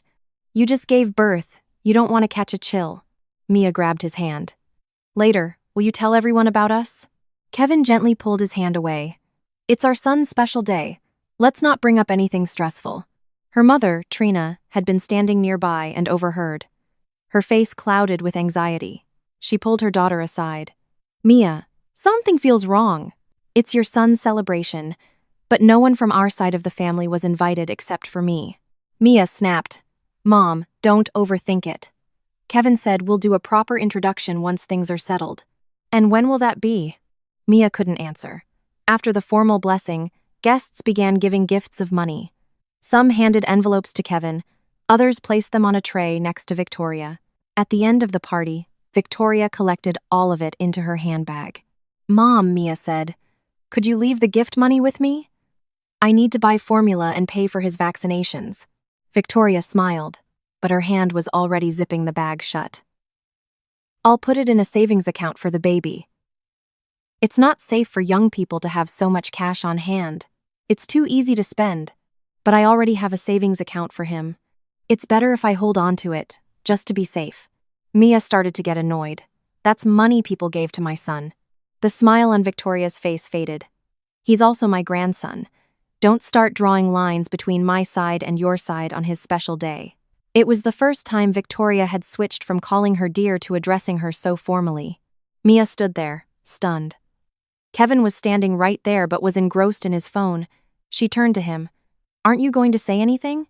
He replied softly, "Mom is just holding the money for the baby's sake." After most of the guests had left, Victoria pulled a stack of papers from her bag. "Give me the original copy of his birth certificate and your ID. Kevin is going to file the paternity acknowledgement tomorrow." Mia clutched the folder of works to her chest.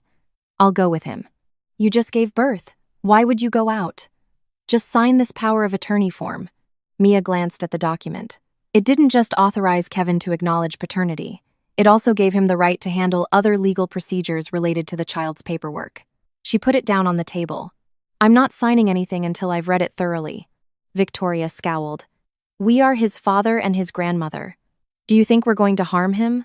"I'm not saying anyone will harm him, but they are my son's documents, and I will be the one to hold them." Victoria slammed her hand on the table. "That child has our family's blood. Just because you gave birth to him doesn't mean you can do whatever you want." Mia stood up abruptly, her face pale from exhaustion. "What about the wedding? Kevin said we would set a date after the baby's 1-month celebration. The room fell silent. Victoria looked her up and down, her gaze now completely devoid of warmth. You should know your place. The wedding has to wait until Kevin resolves things with his wife. But you said you would welcome my son and me into your home. I said I would welcome my grandson. Whether or not you get to step through our door is another matter entirely. Mia turned to Kevin. Say something. You told me you would register the marriage as soon as Anne was out of the house. Kevin slumped into a chair, his voice weary. Mia, don't embarrass the family on our son's big day. Just answer one question clearly. Are you going to marry me? Now is not the right time. Mia laughed, but tears streamed down her face. When I was pregnant, you said to wait until after the birth. After I gave birth, you said to wait until the 1-month celebration. Now that's past, and you're saying it's not the right time. So when is the right time? Victoria's voice was cold. You knew he had a wife and you got involved with him anyway. Now you're trying to force a wedding? Our family is accepting the child, but that doesn't mean we have to accept you. Mia's mother, Trina, came out from the kitchen. Hearing that, her voice trembled with anger. How can you say something like that? It was your son who pursued my daughter. Victoria shot back. Your daughter has a mind of her own. If she knows a man is married and still goes after him, she can't blame everyone else. As the two women argued, the baby startled and began to wail. Mia rushed to pick him up while Kevin yelled, "That's enough! Can't any of you think about the baby?" Mia looked at him, her voice choked with tears. Someone who was really thinking about their child wouldn't have built his family on a foundation of lies. Mr. Miller, who had been silent the entire time, finally spoke up. The child should stay with his mother. No one has the right to take a baby from its mother. Victoria spun around to face her husband. You keep out of this. You already signed the IOU. If you go soft now, we all go down together. The room went quiet. Mia didn't understand what the IOU was, but she realized that there was a bigger conspiracy within this family, one that went beyond a broken promise of marriage. That night, after everyone had left, Mia checked her phone. Many of the text messages where Kevin had promised to buy the apartment, transfer the new store, and make her his wife had vanished. The voice notes in their chat history were gone too. She called Kevin. You deleted things from my phone. You just gave birth. Your mind is probably playing tricks on you. You're just misremembering. You know my passcode. No one else touched my phone. Kevin was silent for a moment, then said, I just deleted a few things that could be easily misunderstood. Just focus on taking care of our son and don't dig up the past. Mia hung up. Fortunately, she had previously enabled automatic cloud backups to save her pregnancy photos. Her nephew helped her check her cloud account and was able to restore some of the data. In one of the recovered voice notes, Kevin's voice was clear. Just give birth to a healthy son, and the apartment and the store will belong to you and him. Anne is just managing the store until things are settled. Mia sat by the bassinet until dawn. The baby slept peacefully, his small hand clutching a corner of the blanket. She had once believed she was the woman Kevin had chosen after a dead marriage. That night, she finally understood that Kevin had never chosen her at all. He had only chosen the son she could give him. 3 days after the celebration, Mia texted me the address of a small cafe near a park. She was there first, sitting by the window. Her mother was at a nearby table with the baby. I pulled out a chair and sat down. Mia got straight to the point. I didn't come here to ask for your forgiveness. And I didn't come here to hear you ask for it. She looked down at her hands. I came because if I stay silent, they will treat my son like a piece of property. At the party, Victoria wanted to take all his legal documents, keep all his gift money, and unilaterally name him, talking about bringing her grandson to her house, as if I have no say in the matter. I glanced over at the sleeping baby in his grandmother's arms. What are you planning to do? I will not hand over the original birth certificate or any of my son's documents.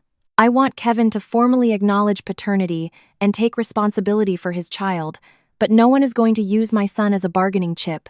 I had no objection to a father taking responsibility for his child.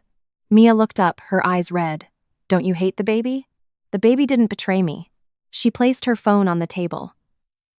I was able to recover some of the data. I have messages where Kevin promised to transfer the new store to me. I also have a picture of the divorce papers he showed me and a recording of him and his mother. I didn't reach for the phone yet. I need you to be clear about one thing first. Mia knew what I was asking. I knew he wasn't divorced. I knew from the beginning. When we first met, he said he was separated. Later, I found out you were still living in the same house.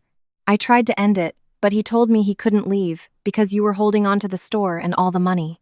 And you believed him. I chose to believe him, she admitted. I thought your marriage was over. I thought I would be the one he chose. I was wrong. I'm not going to absolve you just because you were also deceived. You knowingly entered my marriage before it was over. Mia nodded. I'm not asking for that. I pulled the phone closer. The first message was Kevin's promise to buy the apartment for her. The second said the store in Westbrook would be transferred to her name after I signed the papers. Where is the divorce petition he showed you? I only managed to get a picture of 2 pages when he left it on the table. In the photo, the document was missing the middle pages, had no official court stamp, and the signature in my name was blurry. Mia played the audio recording. Victoria's voice came through clearly. Just let her give birth. Once we have the grandson, whether we have a wedding or not is our decision. Kevin replied, just don't push her too hard, Mom. It'll be a problem if Mia takes the baby and leaves. Victoria said, where can she go when we control the apartment and the store? Mia stopped the recording. It wasn't until I listened to it again that I understood. They never saw me as family. It took me 9 years to understand that. Mia asked, how are you going to use this? I'm going to give it to my lawyer to preserve the original data and use it for its intended legal purpose. I will not post it online, and I will not publicize any information about your child. Do you promise? I promise I will not turn your son into a tool for revenge. But you will have to take responsibility for your part in this, and for the evidence you've provided. Mia nodded.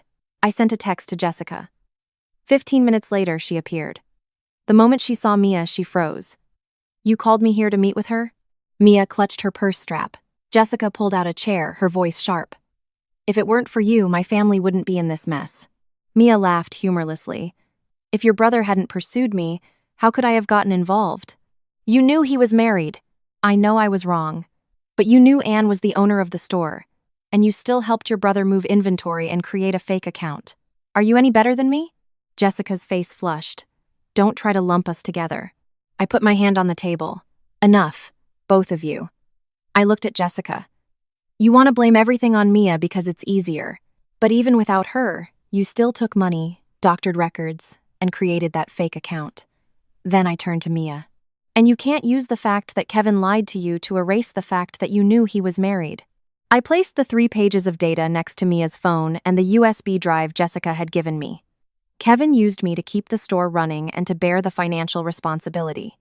He used Mia to have a son, and he used Jessica to put her name on risky contracts, receive money, and sign documents. Jessica looked at the messages promising the new store to Mia, and her face changed. He told me that store would be mine to manage. Mom even said the profits would help my husband and me pay off our debt. Mia pushed her phone toward her. And he told me it would belong to me and my son. Jessica gave a choked laugh. He promised the same store to 2 different people. No, I said. He probably never intended to give it to either of you. The promises were just bait to get each of you to do what he needed. Jessica turned to face the window. After a long moment, she asked Mia, did you know I was the one who created the fake account in Anne's name? Mia looked at her coldly. I do now. Kevin gave me the phone and told me what to write, but my fingers were the ones that typed it. Jessica lowered her head. That's right. Mia looked at me. The 3 of us sitting here, we look like a joke. I don't find it funny. I spoke slowly, enunciating each word. We are not friends. I don't need a hand-holding session where we pretend all mistakes are forgiven. Each person has to answer for what they did. Jessica asked, if I'm subpoenaed, I'll testify truthfully. But can you ask for leniency for me? I can't make decisions for the court. Your cooperation might be taken into consideration, but it doesn't mean you'll be exempt from consequences. Jessica nodded. Mia said, I'm going to demand that Kevin acknowledge paternity and fulfill his obligations to our son. I'm not marrying him anymore. That's your decision. And I'm not giving the original documents to Victoria. You should handle all legal procedures properly. with legal counsel if you need it. Mia looked at me. Aren't you afraid that because of the baby, he'll eventually go back to me? I shook my head. I am no longer fighting for a man who betrayed me. Who he lives with is no longer a part of my life that I need to hold on to. We agreed to turn over the data to my lawyer. Mia would keep her original device and create a dated copy. Jessica would add a list of the accounts and the specific inventory forms she had altered. No one was to delete anything further. When the meeting was over, Jessica stood up first. She looked at Mia. I don't forgive you. Mia replied, I don't need your forgiveness. Anne is the only one here with the right to say that. I didn't answer. Forgiveness isn't a gift that the guilty can demand whenever they want, and that the wronged must bestow. Trina brought the baby over. Mia took her son, wrapped him snugly in his blanket, and left the cafe. Jessica went in the opposite direction. 3 women walked away in 3 different directions, none of them looking back. There was no friendship between us, only a shared truth and separate debts that could not be erased. I stayed behind, gathering the copies into a folder. Jessica's data explained the movement of the money and inventory. Mia's messages proved the promises and the plan Kevin had constructed. But there was still one piece of the puzzle that none of us had. How was the $60,000 IOU created? Where did they get my signature? And why did Mr. Miller sign it knowing it was false? The only person who could provide the complete answer was my father-in-law. 3 days after our meeting at the cafe, Mr. Miller called me. His voice was so hoarse and low I had to press the phone to my ear to hear him. Anne, I need to see you. I was silent for a few seconds. Where do you want to meet? I'm at the end of your street. I walked to the window. Under the streetlight, he stood alone, holding a brown cloth bag. His back so stooped he looked as if he had aged several years. I opened the gate but didn't invite him inside right away. Are you alone? He nodded. Your mother-in-law doesn't know. I stepped aside. Come in. He sat on the edge of a chair near the door, not daring to lean back. I poured him a glass of water and set it in front of him. He wrapped his hands around the glass but didn't drink. I didn't ask about his health or bring up the past. I just waited. After a long time, he finally spoke. The IOU for $60,000, it's fake. I had already suspected as much, but hearing him admit it himself, a weight still settled in my chest. You knew when you signed it. I knew. A single, short admission was enough to fracture the 9 years of goodwill between us. So no money was ever given to us? No. Then how was that document created? He placed the cloth bag on the table and unzipped it. Inside was a folder of documents, an old cell phone, and a blue, textured notebook. He took out the original copy of the IOU. After you found out what was happening at the hospital, your mother-in-law said we needed a document to prove that the business was in debt to the family. She said if we didn't, you would take all the inventory and throw us all out on the street. The assets are in dispute, and she's talking as if I've already stolen them. He lowered his head. I know where they got your signature. It was from an old delivery confirmation slip. A while back, you signed for a shipment of stoves. Your mother-in-law took a picture of it and had an acquaintance of hers digitally alter it and print it onto the new document. I looked at the signature in my name. The ink was flat and even, with none of the variations and pressure of a real signature. What acquaintance? He shook his head. I don't know his name. She just said he runs a print shop. You didn't know, but you still signed it. He closed his eyes. I was wrong. I didn't respond to his unspoken apology. He continued. She told me I just needed to sign as a witness and that Kevin would handle the rest. I asked her what would happen if you demanded to see a record of the transaction. She said to just tell you it was cash she had saved up over many years. So you all had your answers prepared. Yes. I clasped my hands together under the table. What day did you sign it? 3 days before the family meeting. But the date on the document is from 8 years ago. He nodded. I know. The room was so quiet I could hear the ticking of the clock. Why did you do it? He looked at me, his eyes red and watery. Your mother-in-law threatened to leave me if I didn't sign it. And Kevin said he wouldn't let me see my grandson. A sad laugh escaped my lips. Is that all it took? He didn't answer. I looked him straight in the eye. You've wanted a grandson for a long time. You wanted me to leave so they could bring the baby into the family, didn't you? His shoulders slumped. Yes. It was the first time he hadn't hidden behind Victoria or Kevin.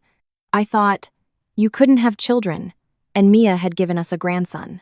If you just took the money and left, everyone could move on. I told myself it was the least painful way. Least painful for whom? He looked down. For the family. And what about me? He started to cry. I sat perfectly still. In the past, whenever Victoria would criticize me, he would retreat to the yard to water his plants. I used to comfort myself by thinking that at least my father-in-law wasn't cruel to me. But someone who stands by and watches wrongdoing happen, and then signs his name to aid it, cannot claim to be innocent just because he never raised his voice. I said, "You weren't completely deceived, Dad. You just chose to believe the lie that was most convenient for what you wanted." He wiped his face with his sleeve. "I know you can't forgive me. What hurt me the most wasn't the document itself. It was the fact that he had seen how I lived in that house. He knew I had lost a child. He knew his wife was constantly pressuring me about having an heir. He knew Kevin had become cold and distant. And yet, in the end, he still chose their side. I was a coward. Admitting his cowardice didn't lessen the consequences." He nodded. "I didn't come here to ask you to forget about it." He pushed the old cell phone toward me. "This has text messages your mother-in-law sent to Kevin. She was asking him how to date the document, asking if the signature looked real. I saved them because I was starting to get scared." I turned on the phone. There was no lock screen. In the chat, Victoria had texted, "I got the signature printed. We need to backdate it to before the store opened to make it look legit." Kevin had replied, "Date it a few months after the wedding. Just sign as the witness and it'll be fine." Another message read, "If she asks to see the bank records, just say it was cash you'd been saving for years." I took pictures of the screen and put the phone down. "What's in the notebook?" "That's the household ledger your mother-in-law has kept for years. At the time the IOU is dated, we didn't have that kind of money. We were still in debt from remodeling the first floor." I opened it to the page he had marked.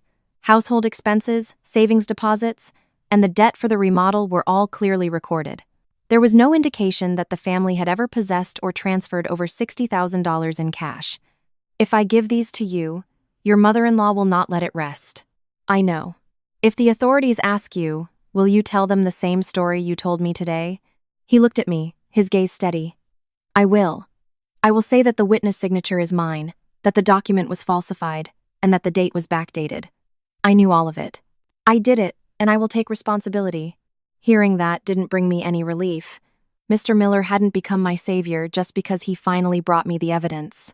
He was simply doing what he should have done from the very beginning, after his silence had already helped the others push me out of my own home. He said softly, "I just had a fight with your mother-in-law. She wants to demand the baby's legal documents from Mia, but Mia is refusing. I told her that no one can take a child from its mother. She accused me of betraying the whole family." He paused. "I'm not betraying anyone by telling the truth. I just realized it too late. I gathered the documents and put them in a separate bag." He hesitated. "In the future, you won't stop me from seeing my grandson, will you?" I looked at him. He is Mia and Kevin's son. How and when his grandparents see him is a decision for his parents to make. I don't have the right to stop you, nor do I have the obligation to make promises on their behalf." He nodded slowly. As he stood up to leave, he said, "Anne? Yes? I'm sorry. I didn't say I forgave him, nor did I use any harsh words. I acknowledge that you have told the truth today, but what has been lost cannot be brought back with an apology." He paused at the door, then turned back. "I still think of you as my daughter." I held the doorknob, replying slowly, "And I still call you Dad out of respect for our 9 years together. But just because the title remains doesn't mean the trust is still intact." He lowered his head and walked quietly out into the night. The next morning, I brought everything to Susan's office. She placed the fraudulent IOU next to the real wire transfer receipt from my parents and opened the text messages from Mr. Miller's phone. She studied everything for a long time before saying, "Each of them has now brought you a piece of the puzzle. The rest is up to the evidence to speak for itself." I looked at the forged signature in my name. For months, they had used words, documents, and family ties to construct a version of reality in which I was the selfish, money-hoarding wife who destroyed her own family because she refused to sacrifice. But the truth doesn't need to shout. It just needs all its pieces, put in the right places, and someone willing to take responsibility for the part they played. I filed for divorce on an early winter morning when the tree branches outside were bare. Susan accompanied me to do a final check of all the collected documents and data. I signed the petition with the same hand whose signature they had copied. As I put the pen down, I didn't feel triumphant. I just felt lighter, like someone who had finally been released from a rope that had been tightening around their neck for far too long. Susan said, "This isn't a battle that will be won in a day. Every payment, every piece of inventory, every signature will have to be verified." I understand. I don't need them to admit they were wrong to know that I was right to leave. The legal process dragged on for months. The court accepted the divorce case and the dispute over assets. My lawyer filed a motion to place a temporary hold on the disputed business assets. Every claim had to be backed by evidence. At first, Kevin was confident. "The store is in my parents' house. The customers and suppliers are all from my connections. Anne just handled the books." I didn't argue with words.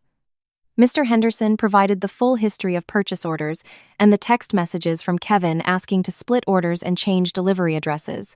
The owner of the Westbrook property submitted the lease agreement in Jessica's name, along with the proof of the security deposit transfer from the business account. Tom testified about the inventory that had been moved from the warehouse over 3 months. When asked why the withdrawal forms were dated after the goods had already left, Kevin turned to Jessica. Jessica was the one managing the inventory software. I don't know what she was doing. Jessica sat at the end of the table, her face ashen.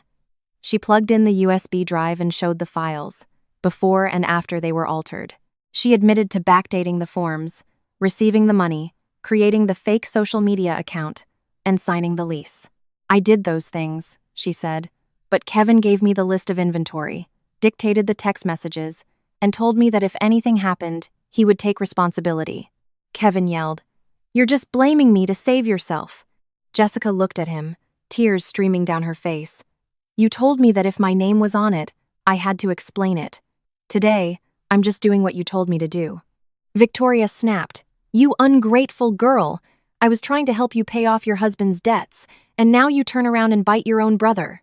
Jessica lowered her head. Mia appeared at a later hearing. She provided the text messages, the photo of the incomplete divorce petition, and the audio recordings. Kevin's voice softened. "I only said those things about the apartment and the store to give you peace of mind while you were pregnant." Mia asked, "So you never intended to follow through?" "I needed more time." "You always need more time. But everyone else has to give you their money, their effort, their children, and their trust immediately." Kevin's voice grew hard. "Don't you forget who your son's father is." Mia looked him straight in the eye. "I haven't forgotten. That's why I'm demanding that you fulfill your responsibilities as a father, not play the role of a husband to me any longer." The person who silenced the room was Mr. Miller. He admitted that the $60,000 IOU did not represent a real transaction. The witness signature was his, but the date was backdated, and the signature in my name had been taken from an old document. Victoria jumped up. "He's old and confused." Mr. Miller didn't flinch. "I remember it clearly. I signed it, I was wrong, and I'll accept the consequences." Kevin turned to his mother. "I told you not to create that document. You're the one who forced me." Victoria looked at her son. "Without me planning a way forward, do you think you could have kept the store? Now that things have gone wrong, you're blaming me?" Kevin said, "You were the one who pressured me to have a grandson." She slammed her hand on the table. "Did I pressure you to have an affair? Did I pressure you to promise the same store to 2 different women? I watched the people who had schemed to push me out of my own house now turn on each other because no one wanted to be left holding the blame. Their alliance was never built on love. It only existed as long as it was mutually beneficial." Kevin tried to talk to me after one of the mediation sessions. He cornered me in the hallway. "Anne, I know I was wrong, but I never wanted to lose you." I asked, "Were you afraid of losing me, or were you afraid of losing the store? 9 years. You can't just throw it all away." I looked at the man who had once been my entire world. "You didn't want to lose me because I could run the store. You didn't want to lose Mia because she could give you a son. You didn't want to lose Jessica because she could put her name on things for you. You were never afraid of losing a person. You were only ever afraid of losing what that person could provide for you." Kevin stood there, speechless. I walked past him and didn't look back. The division of assets didn't conclude in a single session. Every investment, piece of inventory, account, and obligation was scrutinized for months. The fraudulent IOU was thrown out as evidence when they couldn't prove the actual transaction, and my signature showed signs of being digitally manipulated. The actions related to the falsified documents, illicit transactions, and data manipulation were referred to the proper authorities to be investigated, with each person's role to be determined. Jessica returned the money she had kept and continued to cooperate. It didn't erase her wrongdoing. When her husband Mark learned the full extent of her deception about his debts, their marriage fractured. Mia never married Kevin. She moved with her son into an apartment near her mother and legally established Kevin's paternity, demanding he fulfill his child support obligations. She didn't emerge an innocent victim, but she didn't allow her son to be treated like a pawn in a game of succession. The new store in Westbrook quickly failed. Without a steady stream of inventory and with suppliers refusing to extend credit, it couldn't survive. Kevin was left to face the financial fallout, his obligations to his child, and the consequences of his overlapping promises. Victoria sent me messages of apology several times, but always after the "I'm sorry" came the "just come home so we can put this behind us."